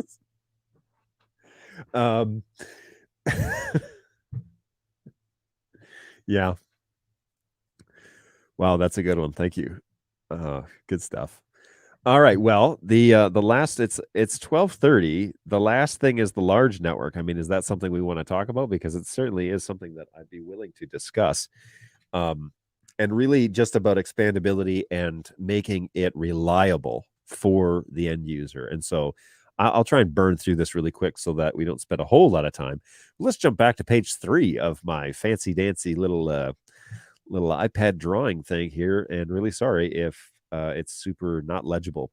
But of course, like all things, now here I'm going to, we're really going to talk about sky's the limits, no networking limitations, budget is fairly large, and we can make this a real deal. And we're going to talk about expanding this through multiple rooms with at least 3 cameras per room, and then going to multiple outputs and so on and so forth. So when we set up our network, we want to think about how to do this so that we have redundancy and it's robust. Okay. The 4250, I don't know what that was. The 4250 makes various versions of their switches. And one of the ones that I really like are, I forget the exact model, but it has 4 SFP ports on it. And you might be like, oh my gosh, that's so ridiculous. Why would I do that? Well, there's actually a reason. And if you're serious about large networking, that's probably your go-to.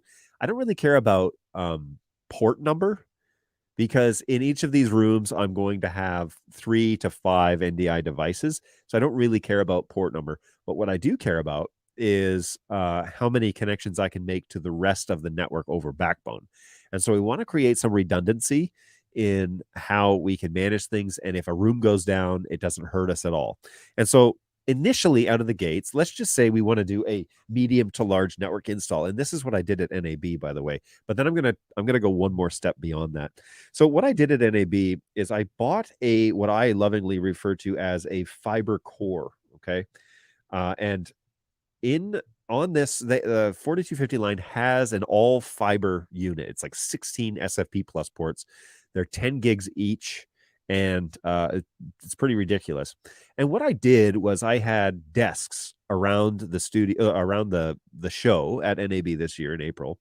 And, we had various, I forget how many desks we had. I think we had 7. So let's just be accurate and make 7 different desks. And each of these desks, I was able to bring through, actually I bought, they were blue cables. I had both so these were the PoE plus 4250 switches. They had at the desks, they each had 2 SFP plus ports, and I connected each of those to the fiber core in an auto trunk situation. Okay. So for those of you who don't know, a trunk is basically a pipe that allows all VLAN traffic to travel through through the network. And obviously, worst case scenario here is if the fiber core dies, because then everybody's on its own island. Now, there are multiple ways to map this out logically where you can run things independently. For example, if I want to VLAN every single one of these desks, I could put the VLAN profiles inside the actual fiber core, but not do the DHCP service here, but do VLAN. So like this is, let's say this is table, we're going to go around the clock here. So like 1, 2, 3, 4, 5, 6, and 7. So, and this was actually like Zoom was running this table over here. So we had 7 different destinations. And so we could do like VLAN 10, 20, 30, kind of like my rule of tens when it comes to how it all works. And this way I could look at the tables and I would know everything on that table is VLAN 40 right away, right? Now, one way that you could do this, I was really fine with doing it the way that I did it, but one way that I didn't do it was that you could then have the VLAN profiles individually on the switches at the desk. And so we could create the VLAN profile internally here. Okay, so VLAN 10 could be housed and managed on that switch.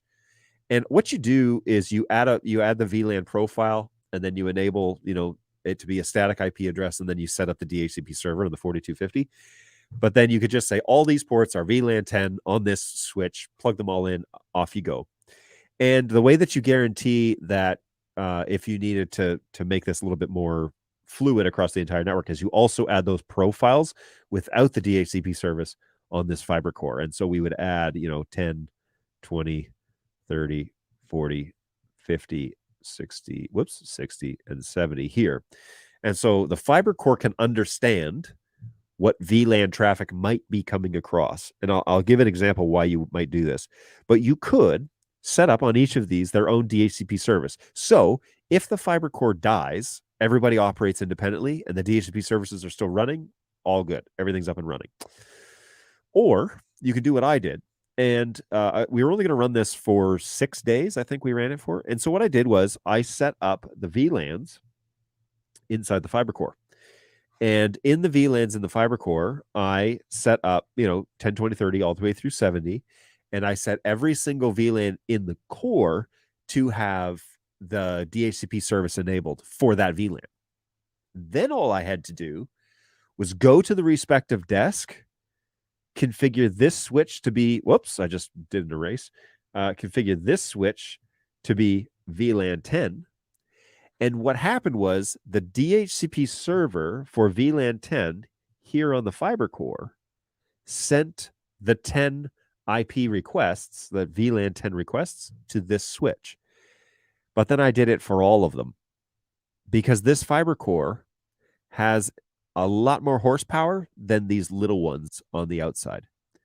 And so the reason why I did it was because we had the horsepower to handle it on the fiber core, but then it could issue all the IP addresses. And then if I needed to make a change to any of the VLANs, I only log into the fiber core. I don't have to take my computer around to the other desks or whatever. So then what I did from a networking management standpoint is I ran a cable from the fiber core to my desk. And that was in the podcast booth that I was running. And if I needed to do anything or edit anything on the network, I just logged into it right there and was able to change any setting I needed.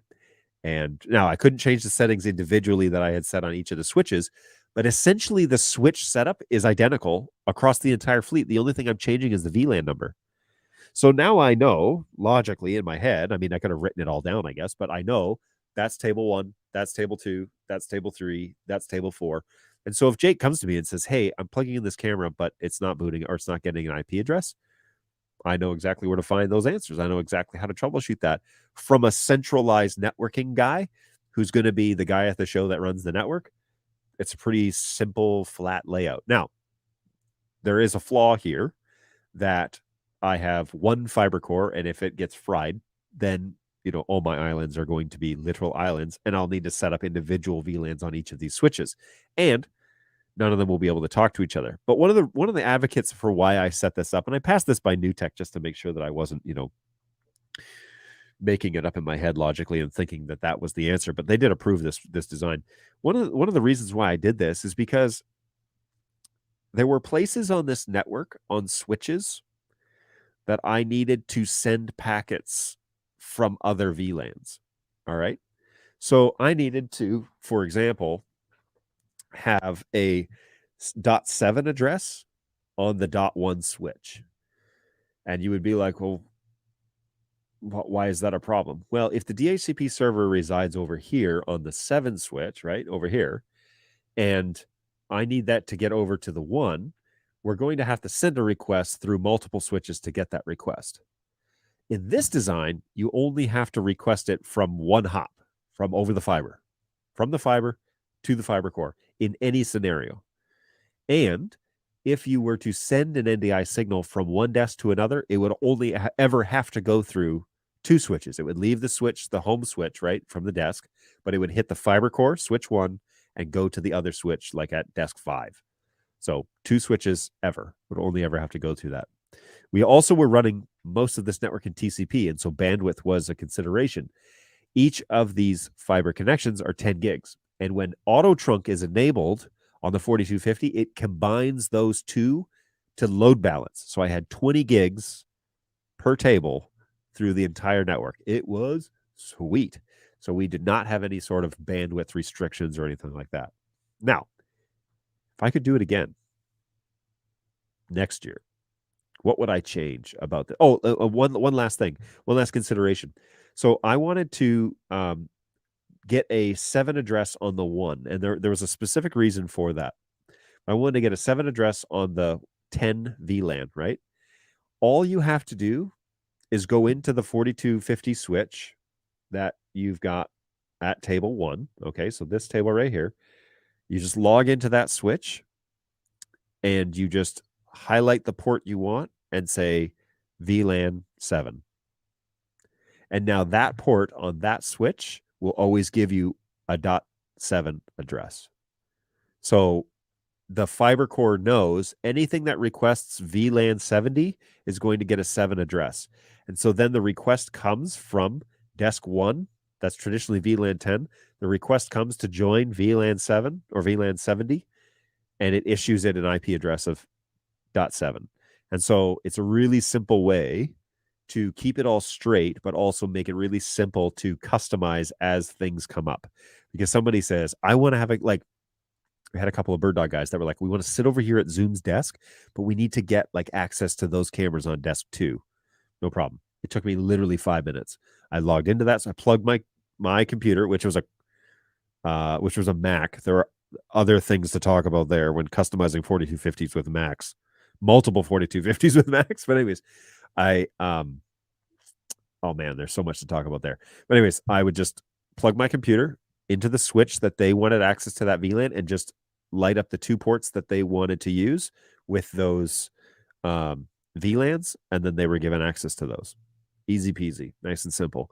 And it was a great way to do this. Now, in this scenario, you can think of these as multiple rooms. So we got rooms 1 through 7, and we've got cameras inside there. We want to unify it. We want the flexibility to be able to pull signals from other VLANs if needed from anywhere on the network. It's totally possible, but the logical map is everybody's isolated unless I say otherwise. So I like this idea. Now, how can I make this more redundant? Well, the answer there is more money. It literally is more money. So like the previous network, we're going to have a fiber core, same fiber core as we had before, but you guessed it, we're actually going to have another fiber core, and it's not going to operate in redundancy mode. It's going to just be redundant for the network. So if one of these cores dies, which is, I'm considering this for next year, but if one of these cores dies, we're still up and running. And auto trunk is nice because it will detect which switches are plugged in where and will make the appropriate adjustments. And so the first thing I want to do is I'm going to trunk these guys together. Okay, so I'm not going to, I'm going to trunk these guys, and we're going to say probably 2. But if I have other fiber ports open at the end of this, so we have 16 ports on each, I'm actually only going to use 7 ports on each. So what you might do is do this number. and so on and so forth. So you can trunk multiple lines together, and these two switches will see them as trunk lines. And now I've got 40 gigs, as long as I'm running 10 gig operation. Yoink, SFP mods. So now we're going to go back now, and we're going to set up our same. What was that? Now we're going to yoink. Now we're going to do this. So we got 1, 2. We got desks again, right? So if you're at NAB, visualize my booth at NAB, not my booth, Bird Dog's booth. It was ours. And here we're going to now yoink yoink. Now we're going to connect each of these desks, but we're going to do it in a way that's redundant. And if these switches, so the switches that we had at NAB had 2 SFP plus ports, which are 10 gigs each. And in that scenario, I would do this, right? So we would do this number. Okay. And then we would, oh boy, this guy needs to also go like this.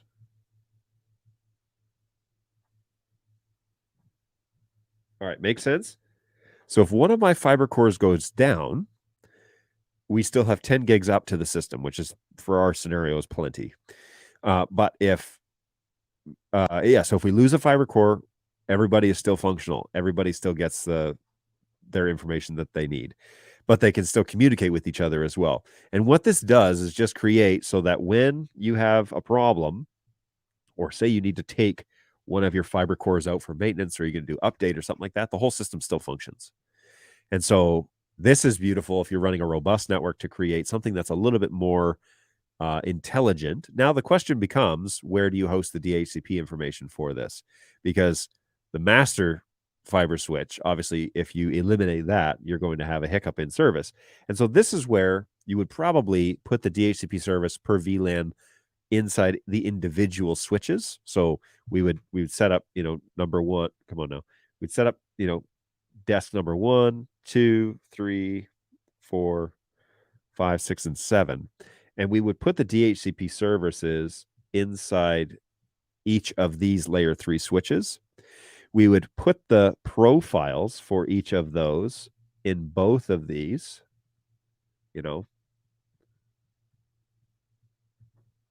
And then these switches could understand these VLAN packages that are coming over the trunks, but then they could also, if you needed to light up, VLAN 70 over on VLAN 10, right? So this is VLAN 70. If you need that network over here on this network, all you have to do is light up that VLAN port, and these fiber cores, whoops-a-daisy, and these fiber cores are going to be able to pass that broadcast data through to the appropriate switch and then get an IP address. So it's a little bit more sophisticated in terms of every desk would have its own, or every room or every studio would have its own DHCP service running locally on its 4250 that's in the room. But you could then rely on the fiber core to pass that data around at a fairly robust. Now, unfortunately, you're kind of losing out on the horsepower of the fiber core, because the fiber cores are a little bit more, as I understand the technical specs, they're a little bit more powerful than the average 4250, but maybe I'm wrong. Maybe I'm reading that incorrectly. I don't know. But in this scenario, again, money is no object. We might buy the switches that have 4 SFP plus ports on them, which would be the 48 or the 24 of the 48s, I believe, have 4 SFP plus ports. And in that case, now you guessed it, now we double down. And so we do trunks to both from the same switch. And this gets really pricey because you're buying a lot of SFP mods, and you're buying and you're buying a lot of fiber cables and what have you. But if it dies, guess what? We have 20 gigs at least. Whoops, and one more right up here. We have 20 gigs still throughput instead of 10. And it's going to guarantee that your network is never going to be the bottleneck, no matter how big you get this thing. The other and final and probably more crucial piece on this design is with NDI 5, you're probably going to run multicast from here on in, because there's a lot going on. TCP would be fine if you just want to check a source, but you're going to want to run this in multicast, because the fiber cores are really going to shine then, especially if you're passing information between rooms 1, 2, 3, 4, 5, 6, 7. As that goes on, you're definitely going to want to reduce the workload of the camera, of the actual connections to the camera across the wire, and create the multicast, which leaves it up to the network. And in this scenario, if you've got, let's go with, I don't know, 8 to 10 sources on a switch in each of these rooms, if you're running in multicast, you've definitely got the horsepower to handle that. Discovery server. Oh, and the final thing here is these should also be connected via fibers. And so you're not going to have any bottlenecks when it comes to these units talking to each other. And you can set up the internet however you want it to do. So you want the internet to come in on the data VLAN, which is traditionally known as VLAN 1, or that's like an unassigned VLAN. VLAN 1, you'd have your internet come in on there. And then inside the DHCP setup, you would set the default gateways to be the DNS, or to be the gateway for the internet one, so that if you want to get out to the internet, you tell the switches to reference that IP address. So there's ways to do it, and we can get into that another day. But again, this is like money is no object. You're probably easily looking at, I don't know, $20,000 for something like this, maybe more. But that's and this is 7 rooms. This is a pretty big, sophisticated thing. And full disclosure, we were loaned the switches that we used for most of our network. I bought 4, but we were loaned the switches that we used for NAB. And let me tell you something. That design that we did I save that? Yeah, this design right here, I had no networking issues. Matter of fact, I spent 4 hours one day because we were having some frame drops, and it ended up being a piece of beta firmware that we were testing out, but we were having some frame drops, and I was able to go in. I configured things a little bit differently, tested things out, and proved that my network was not dropping frames. There are even statistics inside the 4250, if you want to get right down to it, that show you what packets have been dropped, how many, what connection, all sorts of stuff. So 4250 is really a powerful piece, and a piece of networking equipment, and I really appreciate the intention that they've gone to all extents to get that thing working correctly. But these are kind of like where I would start with the NDI world. There are ways to do it, and ways that I would like the unmanaged, this thing, for example. This should work. I mean, I wouldn't necessarily recommend that this where we go first. I would say if money is a problem, we should probably consider something like this to really do NDI well. But look, if you're really not able to secure the funding to do, a preferred in a small install, this should in theory work. Really be careful with what switch you buy. Get at least the nicest unmanaged switch you can find. Avoid anything with link in the name. You know who you are. And but yeah, get something of decent quality. You can spend a couple $100 or maybe even $100 and get something halfway decent. But this is kind of like to hold you over. And it should really be for small install, that small bare bones, install. This scenario, though, is this scenario and this scenario are great for run and gun. So if you're going to like a hotel conference room, right? And they've commissioned you to record the conference. This scenario, this medium and this small, this medium, I know guys using this right now, where they show up, they take their 4250 out, and they put it on the table, they power it on. They go around and they set up their tripods, they put their cameras on top. Then they run their Ethernet cables and they plug them into their powered on 4250, and they plug in their cameras. Their cameras do the little boot up dance, and they get their IP addresses. They plug in their vMix machine. All the sources appear in vMix because the IPs are all the same, and vMix got the same IP address, and they're off to the races. I know people that use this all the time, and it's a good little setup. I think that it works really well. And there's we just had somebody email our marketing guys and said, what would have taken us like 36 hours to tear down and get into Pelican cases and trunks and everything like that, it took us 30 minutes for the camera rig they had, because they were using Bird Dog stuff. And the simplified network idea. So it's really interesting to see how people are using it. But I know for a fact that this scenario right here is being used in multiple scenarios. I also know this is being used in multiple scenarios with varying results, but it is being used. And in theory, that should work. What people normally miss about this setup is the discovery server item, because they just think I'll just set everything to static and then I'll turn it all on. It's like you're missing some key elements here. So discovery server is really the key to making this setup work correctly, because it will do the things that you are missing on the network when it comes to a managed or unmanaged network. It will do the majority of the functions that you're missing. You're still missing some performance stuff, like unmanaged switches, for example. They don't really have performance standards. A lot of them are fanless, for example, which means they're not expecting to generate a bunch of heat. Has anybody stood around a 4250 when you're running it like with 4K sources on it, whatever? Those things get warm. Like we're pushing some data. The switch should get warm. Fanless things, I don't know. I don't know. Your results may vary. That's all. I'm not saying it can't be done. I'm not saying it shouldn't be done. I'm just saying your results may vary. And then, we get more and more ridiculous as time goes along. Of course, there are cameras plugged into each of these tables and all that sort of thing. And then our redundancy mode, which really gets a bit messy. But yeah, that auto trunking feature on the 4250s, that's golden. That's super helpful. It's great. You barely have to do anything to get it to work. So there you go. I hope that was insightful in some regard. I keep looking over at the chat and I keep seeing you are full of it. Tasty, spicy meat snacks.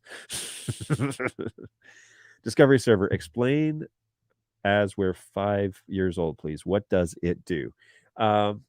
So discovery server is a service that actively runs on your Windows computer, that when you point a device at it, the device sends its broadcast to the discovery server, and the discovery server recognizes that it's on the network, actively recognizes that it's on the network and that it is working. When that device, for example, gets powered off, discovery server will see it leave the network. When you don't have a discovery server on a static network, nobody knows when you come and go.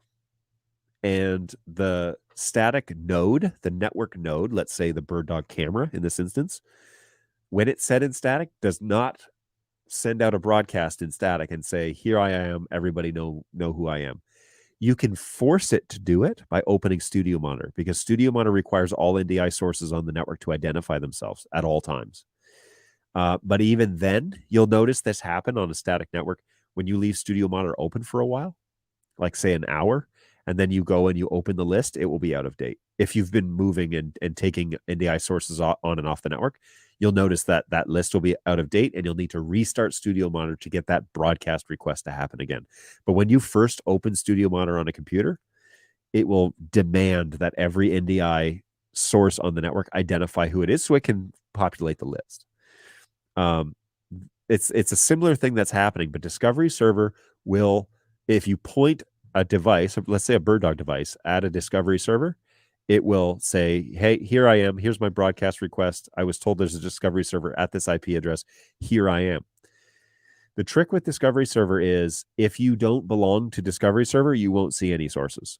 And so if you're, for example, wanting to see the sources in Studio Monitor on a PC, you need to open Access Manager, go to the Advanced tab, and say, I am using a discovery server and it's at this IP address. A computer not running discovery server. Okay, so you have a Windows computer, say it's like your vMix machine, and it's running discovery server. You don't have to tell that one that it's running discovery server, because it is going to be receiving all the requests at that IP address. So the internal routing table and everything will handle that for you. But if you take a computer, let's say I have a laptop or a stellar Microsoft Surface Pro, like my team enjoys here. I can't say my boys anymore because we hired a female. My team here loves the Microsoft Surface, sarcasm.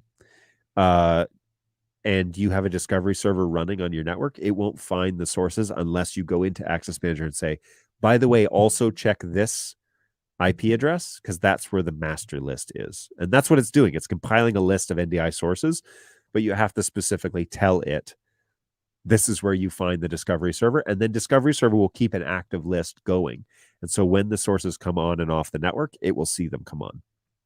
So that's what that does. When you think you understood everything, then comes Fiber Core. I think I have to take the Network Plus course seriously. So a Fiber Core is literally just in my instance, I mean, people use the term a little bit loosely these days, which is fine.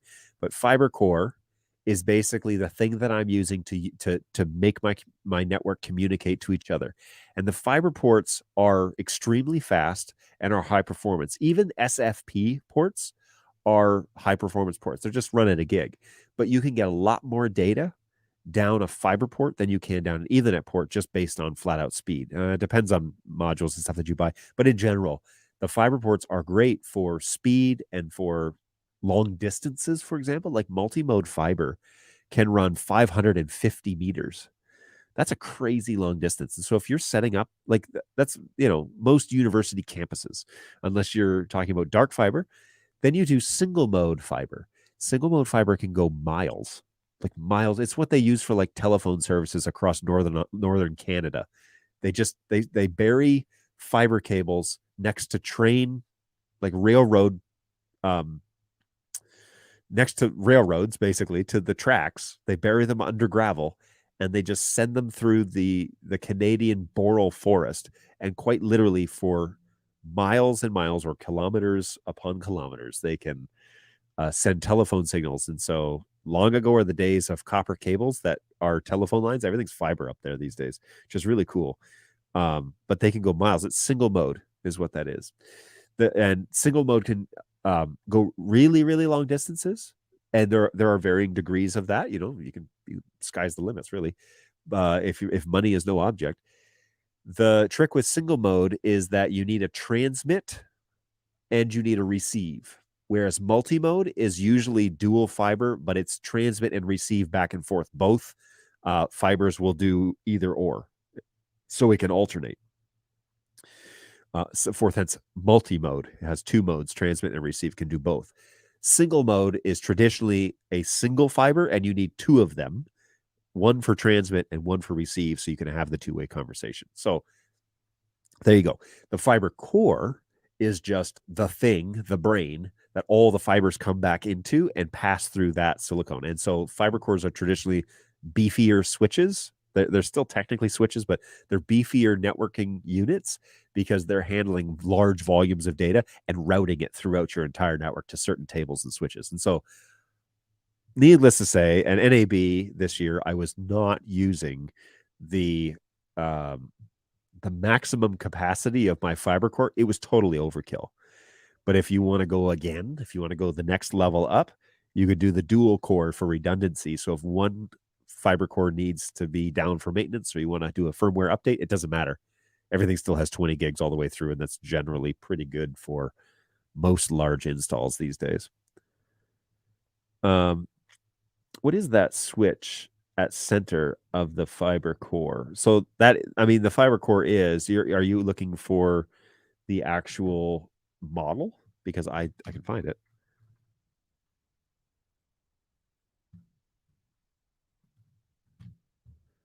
So the M4250 line, not fiber optics, this guy. Ooh, so pretty. So the fiber core that I was using is called the model number is XSM4216F, as in Fred. Let me throw that in the chat just for. Oh crap! Wait, why didn't that copy? Come on now. Control C. Why? That's annoying. To do this like a barbarian, copy and paste with the mouse. All right, so this was the switch that I was using for the fiber core. And if you look at the photos, it's on Newegg and it's on a few other places. If you look at the back of the switch, you'll see the 16 fiber ports. I mean, this is like a networking guy's total dream, is to have this thing operating in his network. And I'm really hoping to get one for our new office space, because it'd be great to, practice what you preach in your own environment. But basically, that's the core that I was using, and I was running dual SFP plus fiber multi-mode back to this thing on each desk. And then the desks, some of the desks had 2 switches, some of them had 1. And so I would marry them together just depending on what we were doing there. But we had 10 gigs back to the fiber core to the remainder of the network. But it's what I lovingly refer to as a single hop network. It basically just goes to the core and then it's at the other desk. And so if you ever need to send a signal around the booth, it's a beautiful, very fast, very you don't have to like jump through 6 or 7 switches to get to the destination. You don't have to worry about one of those switches having a like wing and out issue. If something's failing on the network, it's just localized to that location. So really a great nerdy, totally nerdy switch, but yeah, good times. All right, sorry, let me cycle back here. Why wouldn't you sit by your desk and log into the different switches from there? Why couldn't you sit by your desk and log into the different switches? Well, you can. So in my that's kind of what I was referring to is I could control anything on the network from my podcast desk, basically being plugged into the fiber core. So like because the switch itself, okay, so one of the things that I did was I designated every switch to have an IP address on the data VLAN or the unassigned VLAN, which is VLAN 1. So every switch had a 1 address. And so then if I need to make a change to a switch, I could just dial in 192.168.1.2, table 2, and it would take me to that switch. And then I could make configurations from my podcast booth on that table over there, you know? And then I need to get into 7 and edit something for the Zoom table, just 1.7. And I logged into their main switch and I made the alterations for them and it lit up that port. So, hey guys, I don't know. I think you may be able to hear me. The question will be, can you see me? I don't think so. Let me just restart this real quick. Anybody let me know. Hey, NetHab can hear me. Excellent. Okay, so weird thing. We blew a fuse in the office, and yeah, that happens every now and then. So we'll have to back it up here. Bouncing bubble around your face. Excellent. That's what I want. Now, for some reason, StreamYard won't see the NDI signal. So just give me 1 second. I'm just going to restart that real quick. Oh, there we go. All right. So, boy, that was weird. I mean, not weird, but I know what happened. And we're back. This is going down as the longest show ever. All right, so let's jump back to these questions real quick before we. Okay, I thought that you said that you went to the desk and you plugged in your Mac. Yes. Okay. So initially I had designed it that way, but then I had decided that I didn't want to spend all the time walking around, especially during the show. And so I ended up doing that differently, where I had the 1 address. Basically, each of the desks all had a 1 address, all had a data port because we weren't using all of them. And then we were able to just log into them directly from my podcast booth after the fact. So this is weird. My confidence monitor is now off, which means my play. Did the play reboot? I don't know. Anyways, more on that in a minute. Oh, there it is. Hang on. Hey, there it is. Okay, good times. Okay, now we're officially back up and running. Wow, that I should probably practice that. What happens if we shut down the entire booth? Okay, so is it just me or is the video frozen? What happened to John?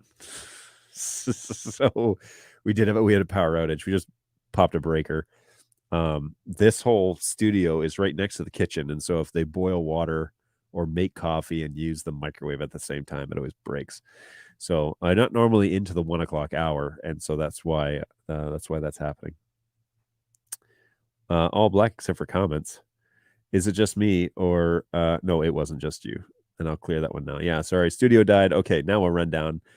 We're not going anywhere. You shouldn't use that deal. Yeah, I probably should have some battery backups is what I should probably have. That would be a little bit more, it's just the studio hasn't gotten that sophisticated yet. It keeps growing, but it hasn't gotten that sophisticated. So, yes, we can hear you. We can finally hear you. We see a bouncing bubble. Thumbs up. That's always good. I tried to help you end the show abruptly. You can only use one appliance at the time while you're on the show or ever. I mean, we bust that fuse and we try and boil water. So, anyways, it's not a huge deal. That stuff happens. Of course, my cameras are all in different orientations now. So the PF120, of course, it hasn't changed. It came back just fine. But what camera is this? Oh, this is the P120 is now staring off into space, and so we can adjust that one here while we're sorting all of this out. So let's see here. Nope, not that one. This one. Boom. The P100 above me came back correct. Whoa, look at that. Those are some serious manual settings there, folks. So we're gonna. Whoa, that's fun. And that autofocus is something else too. Okay, so let's. Oh gosh. All right, let's change this because that's painful to look at. Newsflash, don't boil water when John is live. John's studio shares power with our kitchenette. So by starting the microwave, I blew the power. Oh, Brayton is going to take he's taking the fall for this one, evidently. It's all good. I'm not too mad. I'll just take it out of your paycheck. So Bird Dog is our super secret password, and then yoink. Let's take a look at that coloration is brutal. So our exposure is probably off if we just change this. Yeah. So I think it's got to be there. That's what it was. I think it's got to be the preset. Although I think I've saved this. I need to save preset 1. All right. Well, we'll give that a try. Okay, so that camera's back to reality. There's that PF120, and let's see anything else. Oh yeah, the P400 is now staring at a box. So let's change that. Yeah, you'd think I'd have this stuff all set up so it would come back automatically, but here we go. So we're gonna set that up correctly. This is my from a distance shot. Actually, it's a little too distant, don't you think? There we go. Get a little tighter shot on there. Looking good, John. I say to myself. All right. I think that's everybody now. 1, 2, 3, 4, 5. Yeah, everyone's back. All right, so we're good to go. Yeah, we definitely should consider getting some battery backup in this office, evidently, because that was unfortunate. Although we probably need some pretty big batteries to keep us floating. Well, actually, I'll have to think about that, actually. That may not be a bad idea. Newsflash, don't boil water while John's live. Close and personal. Yeah, we could really get that thing dialed in real close if we wanted to. But anyways, I'll save that for another show because it's 1:15 in the afternoon, people. So did I finish the sentence? I know I was mid-sentence saying something while I was talking about this network design. It looks like my backpack didn't get saved to the profile when I added it here today. So let me just throw that on here one more time. It should be saved on here because I'm using it for the education course as well. What is that? I don't know what that is. And yoink. This is green. Why is this green? It's almost like it's a configure source. It's almost like, oh, there it goes. I got you. I just had to restart it. Okay. So my pretty face is not on this, but this is what we were kind of reviewing before we took a hiatus there for about 15 minutes. So this is kind of my ideal. If I could recommend something, and and money is always a consideration. I don't know too many places where money is not a consideration, and so we're not clueless to that, right? We know that people have to have money considerations in most scenarios, and so that's fine. That honestly is really how I would recommend doing it, just because it seems to be whoops. It seems to be a great compromise between the two, and it gives you the flexibility to expand quickly, also the expandability of a DHCP network, but it doesn't limit you in the initial setup. It gives you the brain power to handle larger installs and all that sort of thing. So this is kind of the most reasonable there. I was just putting my picture back in the corner. Hi, everybody. So this seems to give us, and of course, Balu's comment is over top. So yoink. Hey, there I am. So this gives us the flexibility to expand quickly and then have a flexible network if we need to bring devices on or off, but also guarantee that things will always work every time we fire it up. And so some people leave their networks on 24/7, and some people choose to power them down every week because they're only there once a week or something like that. Either way is fine. I have found that the 4250 is great. If you set it up in this configuration, is generally really good with powering it off each week and powering it back on. You don't lose any of your settings. It saves them, remembers them, especially with DHCP reservation lists. That all works really well too. So it's a great little run and gun or shut it down for the week and come back next week type of scenario. And it gives some consistency for the end user who is primarily, looking to train volunteers and people that are not networking people. This is a great way to do that. So I like this. This I don't like as much, but it is possible. And then this stuff is just redundancy and fiber cores and all that sort of good stuff. So yeah, lots to consider there. Hopefully you have found some of that helpful as we have dealt with a bunch of stuff. How is the overhead camera? The overhead camera is good. It seems to be just fine. That's the home position though for that one. So it seems to work all right. And there's nothing to eat, so I'm not going to show that camera anymore. But anyways, yeah, that's generally the overhead camera. You should save those presets on camera. Yes, I should. And did I do the 400? No, I didn't do the 400. Okay, I'll do that right now. So if I were to bring this up, so here's that 400. So we're just going to store that, and then I'll power cycle this after the show and see if that makes any difference. The 400 is there. This is that PF120 that now needs to be. I like putting the microphone. You notice I have the crosshairs on this one, eh? So I like putting the microphone kind of like center and then me like off, because generally I'm talking this way. So I feel like that's always good. So we're going to store preset 1 there. That might be preset memory off though. I'm not too sure. So we'll figure that out. PF120 came back, 100 came back, 200 came back, and the 400 we just saved. Okay, so I think that's everybody. So there is that, and we will see what happens.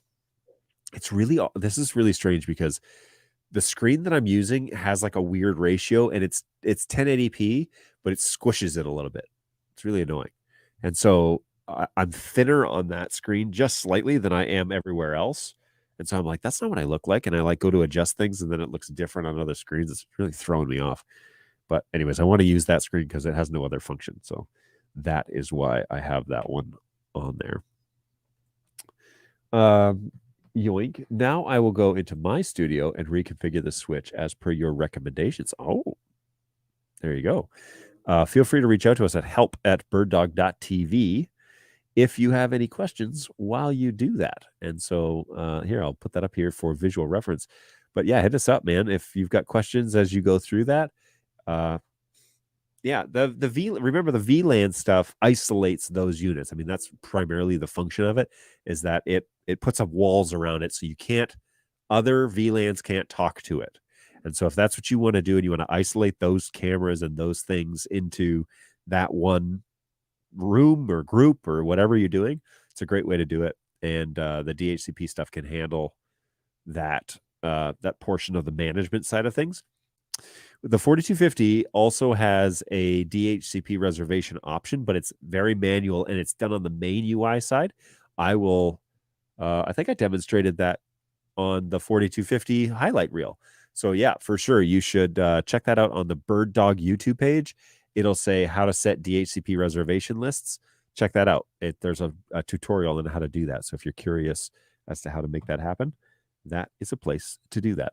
All right, folks, I really appreciate you hanging on today. And the fact that half of you hung around after our power outage says something to me. I really appreciate that. So thank you so much for riding along. Hopefully you found today's discussion somewhat meaningful or useful or in any regard, I guess.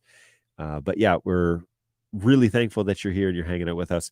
In the meantime, between now and Tuesday, and I might be doing something different on Tuesday. Stay tuned for the announcement on that on birddogjohn.tv. If you haven't done so already, please go over and subscribe to that channel. That is my YouTube channel for the company, and I like to post everything I do here there. And so if you miss a day or whatever, that's where you can find the full show. But birddogjohn.tv, we're gaining some subscribers. GoWeb has been a big advocate, big hype man for that process. And so we would really appreciate it if you would subscribe to the show over there on YouTube. That would help me out greatly and help us continue to legitimize the show with my bosses and with the NDI community, but also YouTube and all those sorts of outlets. So feel free to follow us over there, birddogjohn.tv. That would be greatly appreciated. Any other plans to have Jake on the show someday to talk about Bird Dog Cloud? Yes, we have put something. Have we put something on the calendar? Anyways, I am planning on having him back on because you may have saw that the Bird Dog Cloud Connect app was launched for iPhone. Is it iPhone? Anyways, it was launched the other day. It's an app, and yeah, we need to talk about that. So I'll get him on the show here in the next couple of weeks and talk through some of that. Hey, Wixton, thanks so much for hanging out. Thanks for the great questions and the compliments. I really appreciate that. Good luck with your ventures with your 4250. As of now, I use the Venues DHCP, but now I got it. There you go. A little consistency with yours, eh? What I love about that setup, and I think you're going to enjoy it too, is it will be the same every time, and you won't have to guess anymore. It'll be the same IPs that your switch issues, and if you get into the DHCP reservation stuff, it will be the same IPs you issue. So good stuff. I would love to do a detailed demo. Then we would love to do a detailed demo with Jake. Yeah. He's always down for that. And I think your guy in your zone is Jason, who would also be able to execute that in your time zone. So, but yeah, we should have Jake on the show, and then you guys can watch and join us for that. So hopefully you have found this helpful, and hopefully that you plan to join us again. Thanks so much. Join us on Tuesday. We might try and do something fun on Tuesday with some guests. I'm still putting that together, so we'll see how that pans out. But in the meantime, be good to each other. Enjoy the upcoming weekend. That's happening sometime tomorrow, hopefully for you. Have a great rest of the day. Thank you so much for joining us. I really appreciate it. And we will catch you guys in the next one, whether that's next week or in the near future. Be good. We'll see you in a couple days. Bye.